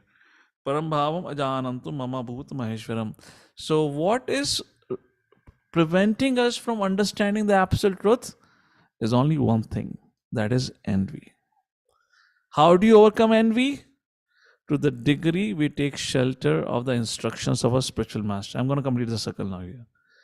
To the degree we take shelter of the instructions of our spiritual master, to the degree we serve our spiritual master, to the degree we surrender, let's say, to the spiritual authorities to that extent, we will get rid of our envy. And to that degree, the absolute truth will be revealed to us. Therefore, seva. So how do you get overcome envy? Is by serving. If you have that envy towards, for example, His Holiness Radhanath Maharaj has given a very beautiful lecture on overcoming envy. If you haven't heard it, please hear it. In that lecture, Maharaj very categorically says, if you want to overcome your envy, serve the person towards whom you're feeling envy. Go and serve him. And that is how you fix your envy. All right. Now the second part. Madhav, Kripa Prabhu, you have something to say? Or you have... I can only see your Brahman form, not the absolute form. No, Prabhuji, I was talking about Poundrak when you were mentioning, okay. Right? So... All right. When will we see your absolute form, Baba? No, there is some light issue. okay, that's all right. That's all right. Okay. All right.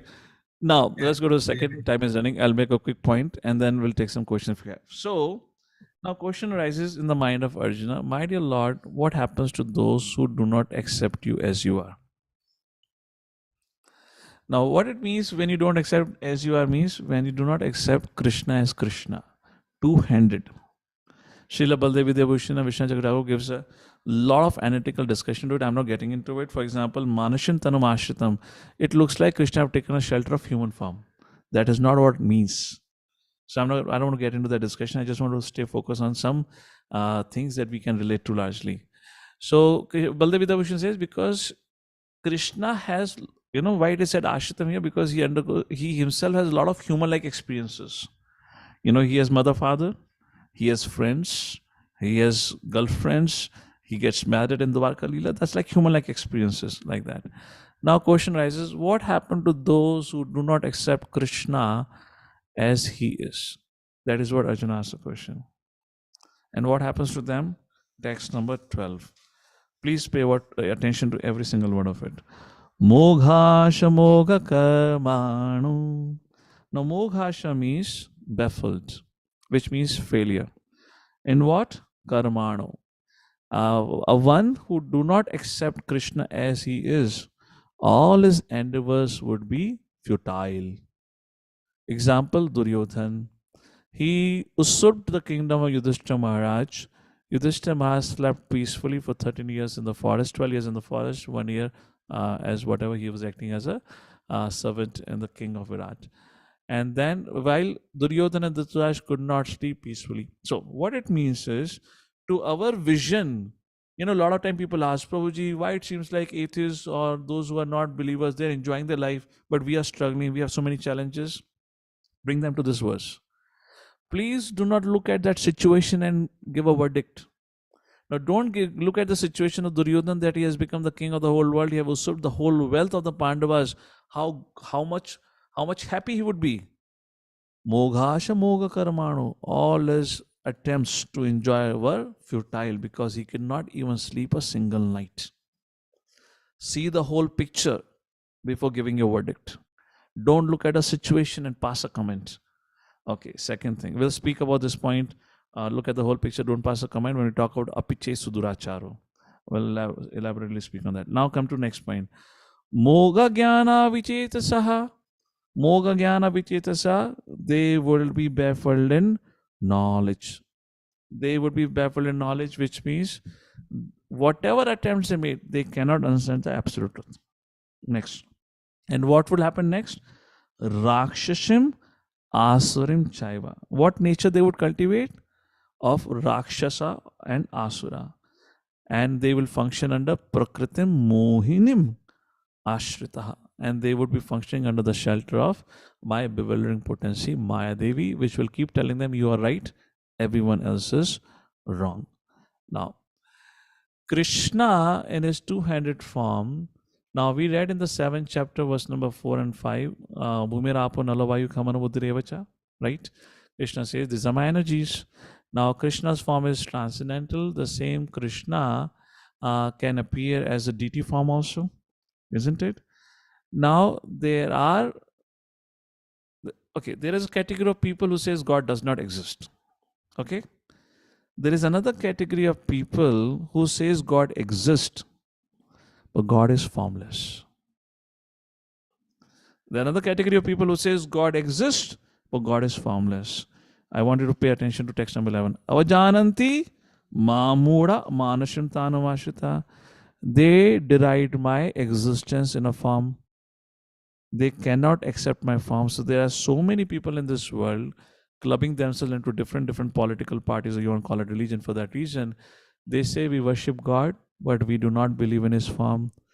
So what happens when you deny the existence of Krishna? Rakshashim Ashurim Chaiva. What they do? They are the people. A lot of times when I go and do a public events, for example, as I've done a college program, many times I've been asked the question, why there is so much violence in the name of religion? And I always give them answer.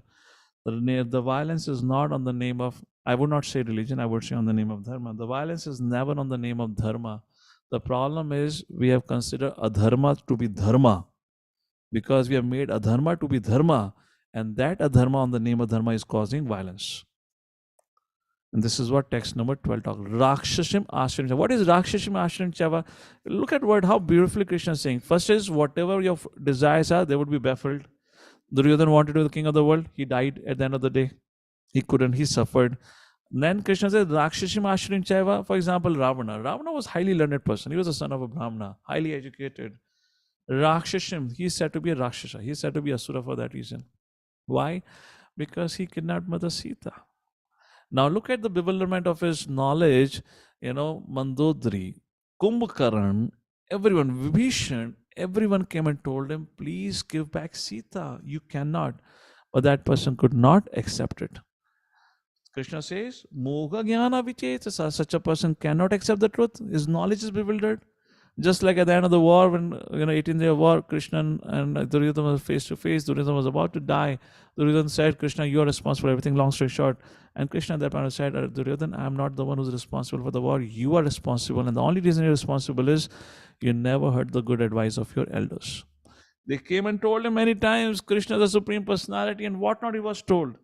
Mogha Jnana Vichet Saha.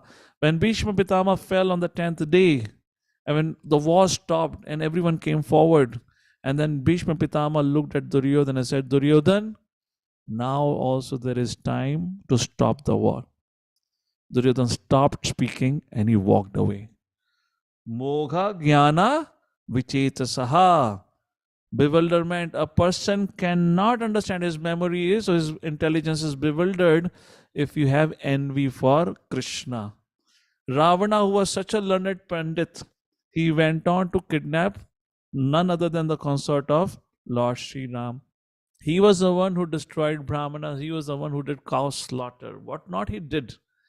So unless we rise above envy, as long as the envy is there, people will go on making their man-made religions. They'll worship different people as God, or they will make their God as formless. They will become completely hatred towards the deity worship, and their goal or the mission of life is to destroy deity worship, is to destroy temples, etc., etc. Krishna calls them Rakshashim Asurim Chaiva. Now you know who I'm talking about. And their information is given in the Bhagavad Gita. I'm not saying so. Krishna says that, and now you know why they function in a certain order, and why in the history, as we know of the history, since the beginning of the history, such kind of people have been existing.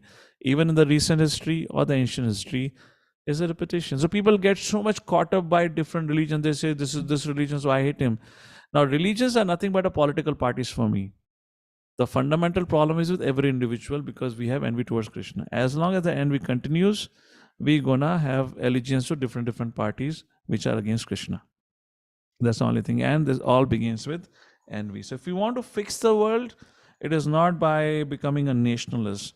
If you want to fix the world, it is not by preventing people from conversions. If you want to fix the world, whatever philanthropy and temporary stop fix solution you want to focus not can help it.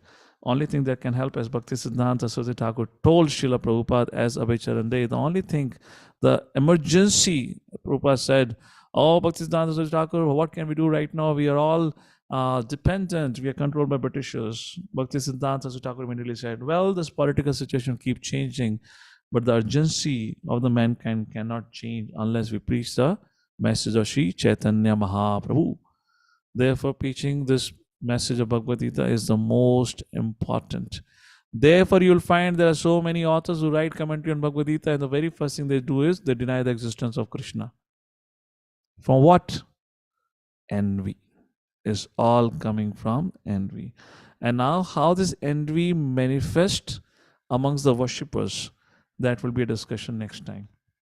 There are three kinds of worshippers. They think they're worshipping, but they're actually not worshipping. They're all limited in their knowledge because of envy.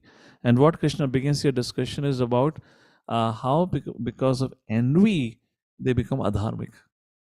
Yet, for example, Ravana worshipped Brahmaji, and then when he was embarrassed by Shivji, he became a follower of Shiva. So even Ravana had a worshipful deity, yet he hated. He hated Krishna. Because of envy towards Krishna, which manifested in the form of usurping the property of Krishna. You focus on not envy part. Envy is a subtle thing. The action of it was stealing the property of Lord Ram. Property means stealing Mother Sita. The action of stealing Mother Sita happened because of what? The ingrained envy towards the Supreme Lord. And that is how he went on performing all the sinful activities. So on the name of religion, this whole act of fanatism, radicalism, terrorism, it's all what? It's all nothing but envy. It is all envy. And that envy cannot be uprooted unless the true message of Bhagavad Gita is shared with one and all. That is what I wanted to say today. I'll pause here. Any quick questions or comments from anyone?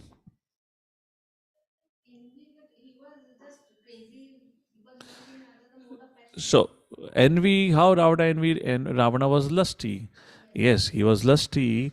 the desire to enjoy every living entity has. But to make an attempt to go and capture the Mother Sita, which means you want to usurp the property of somebody else, which means someone else's property belongs to me, which means nobody else can have better than I. What is it? Is envy or not?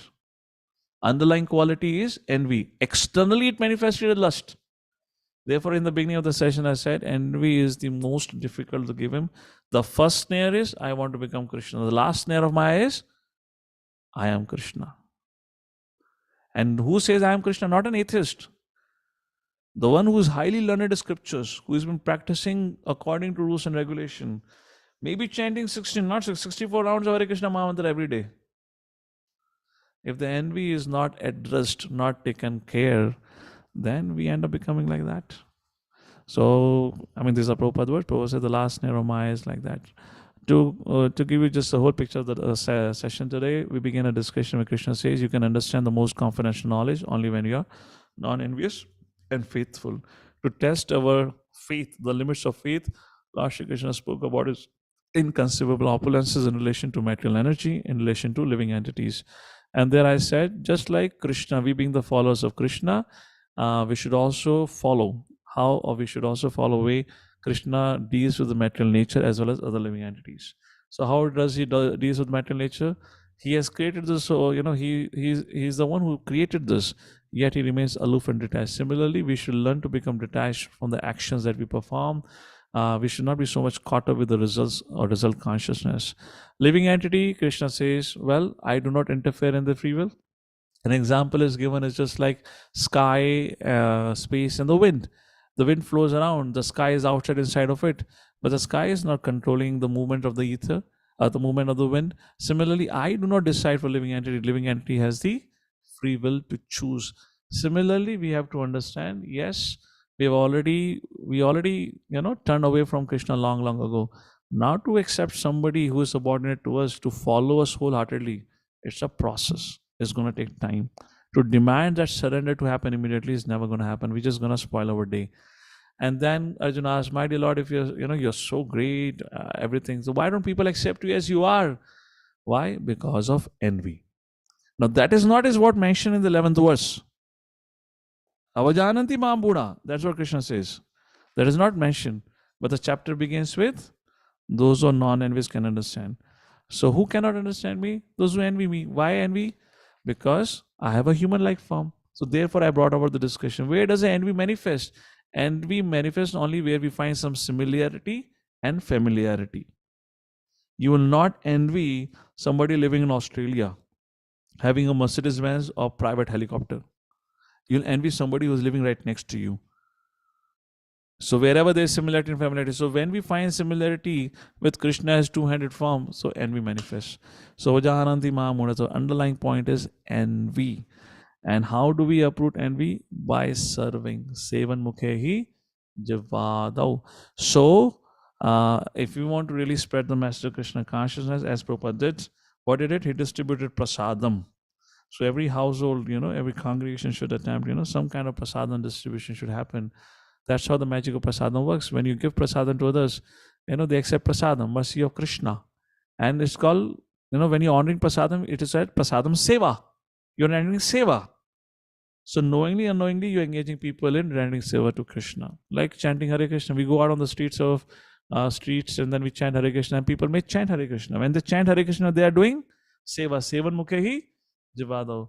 So what we have to look is to engage, to create an opportunities for individuals to render service. Only then the devotional life begins, and then only then is the way of becoming free from envy. Mogha shamoga karmano, unless we become free from envy, whatever we may do, our all attempts are futile. Why? At the end of the day, when you die, despite you being a CEO of multiple companies, you still have to go to kindergarten. That is mogha shamoga karmano. And if you continue to be envious of Krishna, then jnana vichetsaha, you cannot understand him. So jnanis who are thinking I can sit back and read scriptures, understand Krishna, they cannot understand Krishna. Therefore, Ishopanishad says, those who teach nescience, they go to hell, but they teach knowledge on the name of knowledge, but are teaching you nescience, which means they're talking about Mayavadi or Brahman. they go to a darker heritage. You can read out for yourself, Ishampanishad text number 9, 10, 11.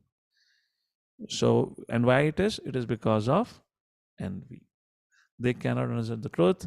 And what is their nature at the end of the day? Asurim, Rakshasim, Asurim Chaiva. They develop this Rakshasi mentality. At the end of the day, is all about enjoying. And if somebody disturbs my enjoyment, uproot them, kill them. And that is why, on the name of religion, there is so much violence today. Hare Krishna. Anything from anyone? Okay, Madandu. Well, come back. Go ahead, question. No. Those who are online, how would they hear you? Yes. Okay. So we officially end the session here. Those who want to quit, they can. Those who want to have question answer, they can. Mother, yeah, you can unmute now. Yes, Prabhu, I'm on. So I want to ask now, people, like you said, many of them feel Krishna is he's the Supreme Person, but he has come as a human form, he has come. So they say that he is not God, he is a human being. They are not accepting. But how do we convince such people then?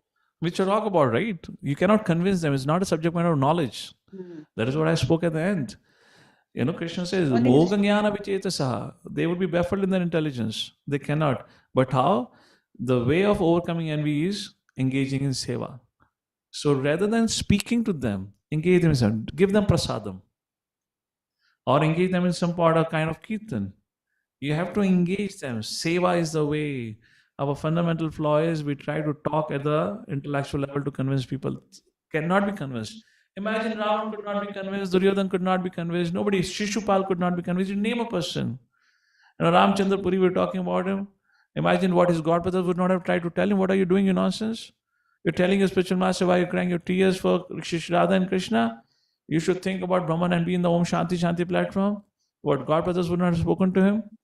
But when you have envy for Krishna, when you come into that level and that situation, then Moga Vichet, Jnana Vichetasa, you cannot understand. Cannot understand. How did ISKCON movement started? ISKCON movement started because Srila Prabhupada went on Tompkins Square Park and started giving Bhagavad Gita lecture. Think about it. How did preaching started? Prabhupada did Kirtan and Prasadam distribution. And when Kirtan, people saw it as a musical entertainment. They came and danced and clapped. That was service done. That's it. So we have to give up this whole thinking we can speak to people and convince them. That should be the second step. First, feed them. Like in many families, I say where the husband is not favorable, mother is taking him to Krishna consciousness, I say don't talk to him. Feed him Krishna consciousness, to feed him prasadam. You see the magic of it. 6 months, 9 months down the line, things will be okay. Where the thing magic doesn't happen, where the wife keep poking the husband and the husband becomes very upset and his envy increases further. He is eating Krishna prasadam, he is cursing devotees. Because of devotees, this is what has happened to my wife. I can tell you, I've seen so many cases, clear, you know, this white and black, where the lady have withdrawn herself from telling her husband, do this, do that. She minds her business, she continues with her life and makes sure the household affairs is going okay. And she feeds prasadam, does not agitate the husband. Things changes for sure. Or where, you know, she becomes restless and she can't control, and because of the household affairs get disturbed and all that, the husband blames everything to Krishna. He blames everything to devotees. Now you feed prasadam, he's committing aparadh. He cannot counteract. You're creating a more difficult situation. And it doesn't work out. It becomes a long story for such a person. Mataji was in a super, what do you say? She was super speed mode. She wanted a fellow to become devotee like her in a day's time. It doesn't happen. Where is Vaikuntha Prabhu? Am I making sense on this? What do you say? Yeah, perfect. Oh, wait a second. I can't hear you. Yeah, correct. Has that happened? Yes. Not. You're muted, mother? Can you hear me? Yes. When we get into the preachy mode, it becomes more complicated. Yeah. That's again a separate art. teaching, and especially what happens is people who come in, they immediately want to bring their friends and relatives. For that only Bhakti Siddhanta Saraswati, Bhakti Vinod Thakur, he has given one story, never try to preach to people in your own village. He says that, because they all know you very well. They know the inside out of you. So if you try to preach to them, they will immediately dig out your past and say, you are like this, you are like that, and now you are coming and telling us this. We don't want to hear you. And they will start blaming others also. So, in essence, we should follow Srila Prabhupada's formula. Prabhupada started, how did he taught Bhagavad Gita to his early disciples or followers? By telling them Sanskrit classes. Interesting, huh? He started Sanskrit classes. And Sanskrit shloka, you teaching Bhagavad Gita shloka. Man mana bhava madbhakto madhyaji manaskara. So man mana, you man to whom? Krishna. So, without saying this, Krishna say, that's how Prabhupada was writing Bhagavad Gita classes. All right. Yes, we have Mother Chintamani. Go ahead, Mother.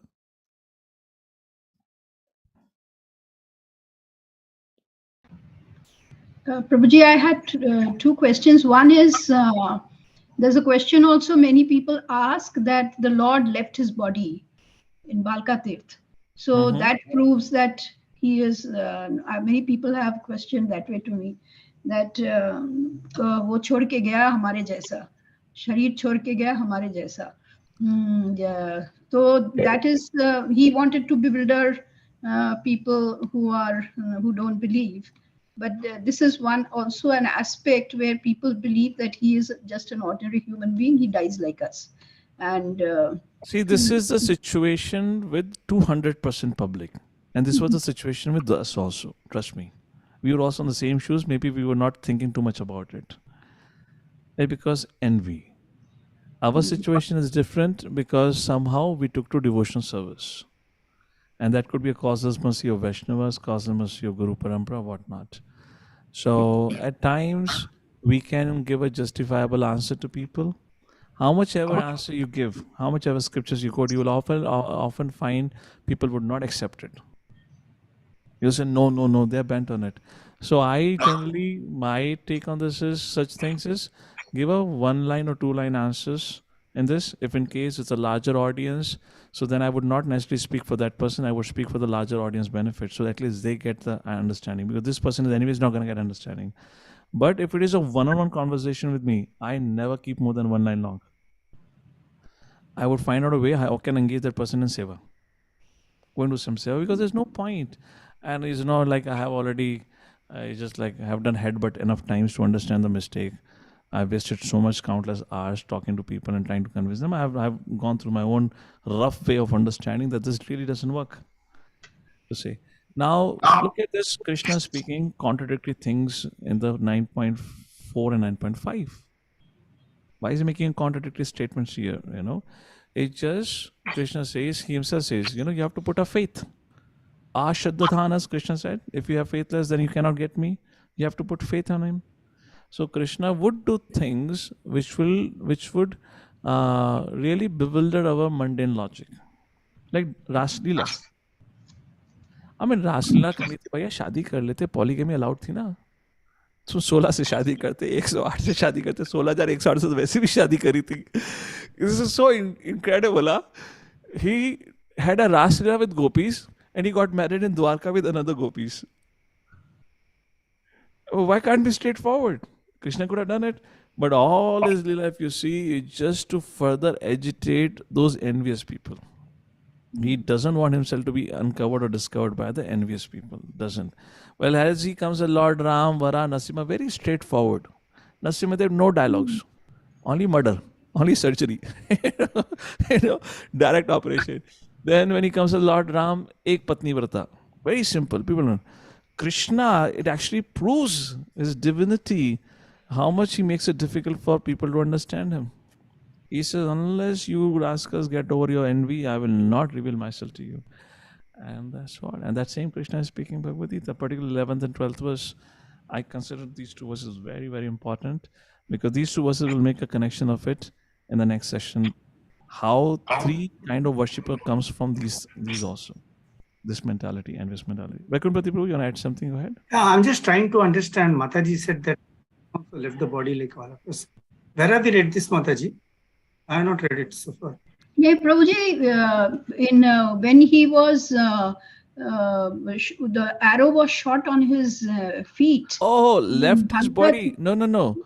Vaikuntapati Prabhu, it's not like that. There are different versions of it, which which say like that. This is not a bona fide version like that. No, so that's exactly what I'm asking. So Mataji said that people believe that people also say that he left his body like any of us. So this question is, I have also faced it many times. The only thing that I have said is that Krishna never left his body, or people have told me that his body was also burnt like all of us. He was also Yeah, the local authors write many things. Yeah, so people talk all those things, and also for the Balika Tir, there's also again another story attached to it, for which there is no So this is nothing again. Proof or anything like that. Manifestation of envy in different forms. Some Yeah, people so, manifest envy through writing stories. The simple answer what I have given so far and that has been accepted is that unlike us, Krishna did not leave his body behind, because Krishna is totally absolute. His entire body is spiritual, and he just left this world and went in this in which he had come. This is I have heard, and this is what I have said. And so far, whomsoever said, at least people have not debated over it. Maybe silently they have accepted and said, Prabhuji kuch bolte jaane do bole do. Because if they accepted you as a Prabhuji means the envy has already gone down. So, so that also there, Mataji. So, I mean, this would be a very straightforward answer to give them. And my experience has been, it has been accepted. Mother's question was how to convince them. No, this is the answer. That's it. Yeah, people, those who are envious, they're not going to accept it. No, So I tried, but they don't accept. Yeah. So therefore I said for such things at my end, I'll give a single liner as you gave. This is a single liner. And then I would engage them. Because those who are of that nature, point is, I'm going on a more fundamental thing. How do we really do good to them? Give them answer, fantastic, but we have to find out means to engage them in Krishna's service. That is what I'm focusing on here. And there is also one more place where we say this, no, they also accept it. Just tell them that, okay, if you say that the body has been burnt or something, can you show me where it is mentioned in Srimad Bhagavatam? People don't read any of this. Without reading, say it is there, it is like this. So you'll have to tell that. I can show you where the Lord left the body as it is in the same body. But if you feel that he has been cremated, he has also burned like anybody else, he left the body. Can you show me where it is mentioned in the scripture? Keep quiet, because they have not read it. They know that it is not there. Then they shayad aap bolte ba. So, yeah, the only simple-hearted people will accept this kind of whole dialogue. Those who are teda na, they will not. They would say, कुछ भी बोलते रहते हैं, उनको कुछ पता भी है क्या? हमें पता है, हमने पढ़ा है बहुत कुछ. Like बताओ, that. बताओ, बस उतना ही. Okay.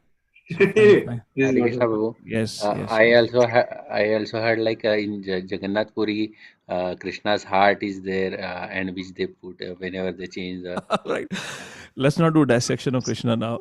Let's move on. Is there any other question? Yeah, I got it. Prabhu, one question I had, like all avatars, like Ram avatar and all avatars are Sachidananda, or only Krishna avatar is Sachidananda? Krishna is. No, not Sachidananda. Every Lord is Sachidananda. For that reason, Mr. Prasad, you're also Sachidananda. The only thing is you're forcefully holding on to your body. What to do? You're also Sachidananda. So we are forcefully holding on to this material world and material existence. Therefore, we are not experiencing it. Krishna, unlike us, or Lord, unlike us, do not forget. He does not come under the purview of Maya's influence and bewilderment. All right? Any other quick questions here? Yeah. We'll answer. I have, Prabhuji. Go ahead. If somebody has got, let them ask, then I will ask. Mother Manju, go ahead, please. Hare Krishna, Dandot Pranam, Prabhu. Prabhu, you said about that space, that shloka number 6. Can you just, that concept of ether and space, I don't understand. Just like outside our spaces there, Mother. You're sitting in Yeah. a space, what you call as a room right now, but it's within the space. Space is all around. Similarly, we are nothing, our physical body is made up of atoms and molecules. What holds them Yeah. together in a particular format or shape is also space. That's how there is Okay. space within us, space outside of us, ether within us, outside of us. Like Okay. that, Krishna is within and without, but he is detached. Our body is in a particular order and shape. It cannot be in this format if there is no space between the molecules. Okay. So, like that, we are dependent on that. Similarly, we are whatever we are able to do is because of Krishna. But Krishna is not involved in our life in that sense. It's not that because everything is dependent on him, which means he's responsible for everything we do now. No, that doesn't happen because he's detached. That was a discussion there. Okay. Okay. And the last shloka, Prabhu. Hare 12th Krishna. shloka. Yes. Go ahead. Go Yeah, ahead. that mogha, that Mogha last shamoga shloka. karman. Yeah. Yes. So I just want to, can you just explain that same thing again, Prabhu? I did that. I spent good amount of time. Were you not there? Yeah. No, I was there, but still, I just want to have a little bit clarity in that. Mogha shamoga karmanu, which means those who are envious of Krishna, they will remain bewildered. And in other words, Krishna says, all their attempts for fruitive success or fruitive activities would be baffled. And I gave an example of Duryodhana. He wanted king of the world, he did everything. Ultimately, it was no point. And I made a point. Another point was, we should not be so narrow-minded that we think many times people ask, oh, non-devotees are enjoying, devotees are struggling. No, see the whole picture. Duryodhan, at one point in time when he usurped the kingdom, looked like he was a success, but overall he was a failure. Okay. Second thing is Moha Jnana Vichetasa, their intelligence would be bewildered. Ravana was given good advice, counsel by his wife, his brother, his, all that. He couldn't understand. So why they could not understand and all that? The point was envy. Okay. So Ravana, externally we say, correct, Ravana was lusty for Mother Sita. But the bottom line was his envy. It all begins with envy, like that. And the lust is And nothing but a further manifestation of it. So and this because of that, envy manifests in three different colors in the worshippers. Those three different varieties we'll discuss next time, which could be our story then. okay. Prabhu, as we discussed in the first point itself about envy, generally we see like suppose if you speak into the open crowd, we don't means nobody is so much familiar with that much means I might be envious towards my neighbor who has got a bigger car or something, but when it comes to Krishna we actually are not familiar, so much familiar, or so how is that concept of that envy to be means it's still abstract to me. Mother, you are seeing it Every in time. context of your this life. You're born in ignorance and you are thinking now because in this life I have not learned about Krishna. We have been into this world, our manifestation is from the Lord. We have been in this world for time immemorial. So do you think we don't know that? Who are we really envying because of which we are wandering in this world? Again, you're looking into one life, into one situation. Look at the whole larger picture of our unlimited lifetimes we have lived in this world. Okay.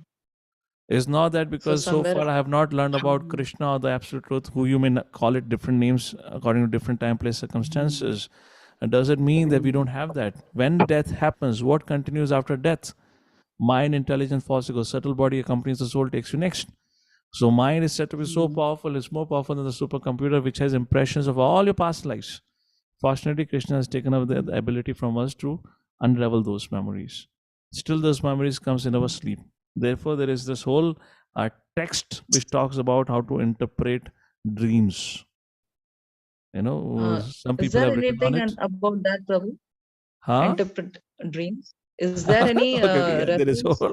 Let's not get into the subject. Yeah, there is a whole book about it that talks about it. But the original scripture is lost.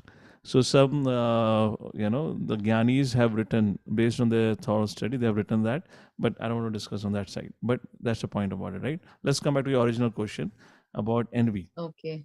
How those people may not have. Everyone, we all are here because of that. Okay. Yeah. See, the key point I Thank you wanted to so much, mention, which I hope you don't lose out in the whole this discussion, envy is so deep rooted, it is not that easy to give up. The only way to give it up is to take up, cultivate service attitude and surrender.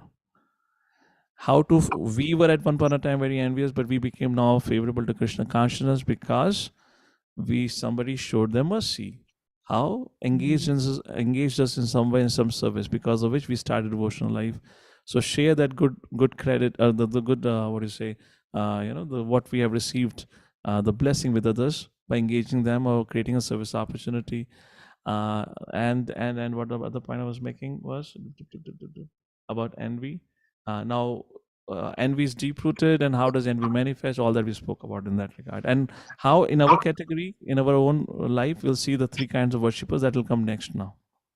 Then we'll talk about Ramchandra Puri next time more, when Ekatvena, Prataktvena, and Bahuda, Vishwatomakam is discussed. All right, Pano Govind Prabhu. Thank you, Prabhu. Hare Krishna, Prabhuji, Dandat Pranam. Prabhuji, just now you told that in Narasimha Avatar, God had no dialogue, he came and murdered. So, Prabhuji, in Bhagavatam, while Prahlad Maharaj was glorifying Narasimha Bhagwan after this act, he says that Bhagwan, you has come in the form of saint, animal, fish, etc. But he says that in Kali Yuga, Your voice is low, however, Padma Govind Prabhu. I'm able to yes, hear Prabhu, Prahlad and now you Narasimha. are able to hear, Prabhu? Yes, a little louder. You Go are ahead. able to hear, Prabhuji, no? Ha. While glorifying Narasimha Bhagwan after the act, he says that Lord, you have come in the form of various demigods, fish, etc. But he says that he also says that in the age of Kali, you do not assert yourself as supreme personality of Godhead. What is the underlying meaning behind this? Because in Kali Yuga, Lord Chaitanya Prabhu has come. He himself is You have Krishna. to give me a direct quotation. I like to read that. We can discuss that offline. You can send me the shloka. I'll look into the translation. I'll look into the Sanskrit to understand that what exactly is happening, because I don't recall any such thing that you don't assert Prahlad Maharaj speaking about Kali Yuga anything. So you can give me a reference and I'll look into it. All right? Okay, Hare Krishna. Yes. Hare Krishna. Yes. Anything else we have? Yes, Vaikuntapati Prabhu. We're concluding with you. Yeah, Guruji, I don't know how to put this question to you. Basically, so in ISKCON, we are all there for a long time, and at least let me talk about myself. I'm also there with ISKCON for a long time. I'm also been chanting for all the time. I'm also been reading the scriptures, giving classes also. But still, I don't think I've understood Bhagavad Gita 100 properly, or I've realized I've got the right realization. Does it mean that, and I don't, also not getting any such envious feelings to the best of my knowledge. I don't think that I'm envious. Probably I don't think in those terms. I've accepted him as a supreme Lord. And my realization is still not there. So does it mean somewhere there is a hidden envy in me and I'm not able to pinpoint it or just put my finger on it? I mean, nothing directly as a Shastric reference comes to my mind to answer that. What rings in my head right now when you're making that point is Ado Shadda Sadhu Sangha Bhajana Kriya Anartha Nivrati Syat Nishtha Ruchi Asakti. When Anartha Nivrati is not, that Anartha Nivrati has entirely happened and then Nishtha begins. In fact, some of the Anartha remains up to Ruchi state also. Nishtha, Ruchi, Asakti, Prema, even up to the stage of Asakti, there is some. Asakti is not actually Anartha. Asakti, we have a problem because of Aparadha done towards Vaishnava. So those, residual effect is there. But up to Nishtha, Ruchi, certain amount of Anarthas are still there. What those Anarthas, we'll have to go through the commentaries of Acharyas to say what Anartha they particularly talk about, or maybe all in general, but to quite, minuscule fragments kind of thing present. So like that. So the point is, if we are freed from it, then we should be on the stage of something called as Asakti. And when we are free from the reactions of Vaishnava Prad that would have happened through our journey, then we should be on the Prema stage. Of course, these are things which are awarded by Krishna, so that we cannot dictate how and when that will happen. But this is a shloka that talks about it, about the progression. So there are some traces, something here and there, something is happening. That is what I can just say that. Again, this is more for self-introspection on that regard. And, I don't know what to say. This is what the Shastic thing that comes to our mind, like that. Because when we were reading this and this particular thought came to my mind, in fact, I became very sad that that means that still there is some envy within me where I've not been able to. This, at least I'm very clear, if not for anyone, I'm pretty sure there is not, at least I would say not little, I have a lot of envy within me. I can say that. But this is the last snare of Maya. It doesn't go easily. I'll give you example for instance. I don't want to make names here because there are a lot of public here. There one very senior disciple of Srila Prabhupada who had done tremendous service, unimaginable service. So this was a Bhagavatam class happening in Chicago, and then his god brother, his Prabhupada disciple, was giving class. At the end of the class, I asked a question. And then after answering it, I went and personally met the Maharaj. And then he said, naming this particular devotee who had done tremendous service, he said he was considered the most senior disciple of Prabhupada. He did tremendous service for Prabhupada. However, later on in his life, he began to think he is Chaitanya Mahaprabhu. Yeah. No, this is serious. This happens. The more ignorant we are, we consider everything is so easy. It doesn't. Otherwise, why would Bhaktivinoda Thakur write, songs of Danyata? Why would he express that? It doesn't happen. Therefore, it is that ignorance is bliss. So we are in bliss because of ignorance. You think, No, that's true. Of course, Vaishnavas are in bliss. I'm not saying that. But while in bliss, they're very much conscious of the situation. And the one who is conscious of a situation would never point mistakes at the person. Would never comment to about anyone else about their devotional life. अरे अपना इतना homework रह गया, दूसरे को कहने का मतलब ही क्या बनता है? So this is, and I see it as an adventure, and ultimately Krishna has to fix it. Our thing is Srila Prabhupada said, I just don't want to give a fractured statement here and make anyone disappointed here in this regard. I just want to make a point that one part of the truth is the truth. Second part of the truth is what we are supposed to do. We are supposed to serve. And we're doing it. Ultimately, Lord has to take care of it. Yeah. If there is something that I've been told I'm not doing it, then it's definitely a subject of my worry. That's under my control. But to deal with my anarthas is not in my control now. That is the jurisdiction of the Lord. And Lord has given the process that with the pranipatena pariprashna, say, I've taken that, I've done that. What I should focus on, not on getting rid of anarthas, what I should focus on, how I can really surrender. Prapadante. That's what I should focus on. One more question I got, Prabhu, connected with this.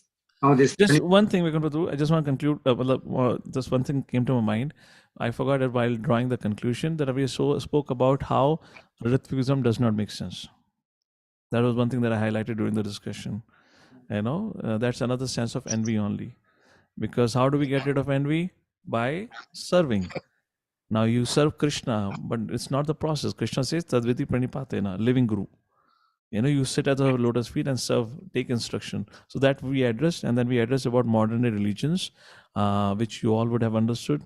Those who, say this all deity does not, Lord does not have a form, deity worship is Satanism, etc., etc. What's their background? What's they're coming from? Yes, Prabhuji, go ahead. Yeah. Now coming to this second question, where we said that we overcome this by serving our Guru, by following his instructions. All this, serving the Guru could be either by Vani or Vapu, whatever it is. All those things we do. Of late, if you see, most of the Gurus are so busy with ISKCON activities that, it is very difficult for many of the disciples to approach the Guru. So some may say that there's a counselor system, so you can do the counselor system. That is one thing. But not all the Gurus have got but not that all the Gurus have this counselor system. So what happens in such situations? I don't know. No, it's a very practical question I'm asking because, like a few Gurus, I know that something has to be raised to them. Senior. There is a concept of Diksha Guru and Shiksha Guru. That is how scripture says. And to make it more relevant in that sense, something called as mentorship thing was created so that help can be given down the line. They're not necessarily as a Shiksha Guru. Shiksha Guru is a very big word, but that was created. But this mentorship and counselor system is also not prevalent with all the Gurus. well, I mean, I don't Anyway, know. that's a different subject matter. Yeah, Because then I yeah. won't want to take the time. So, But I'm looking at it from the point of view of, all the everyone has to learn to fly their own plane. That is what my understanding. Now you fly your plane with with a mentor sitting next to you, or you're having him and sitting at air traffic control or taking guidance wirelessly. Or you fly a plane without anyone. You decide what works for you. What I need to do is I have to learn to fly my plane. That is what I understood, and I'm striving to learn to fly my plane. All right, Rosie. All right. Okay. Thank you. Hare Krishna. Thank you, everyone. Jagat Guru Srila Prabhupada ki. We will discuss now. Okay. Yeah. I'll just. Session में हम online तो नहीं थे लेकिन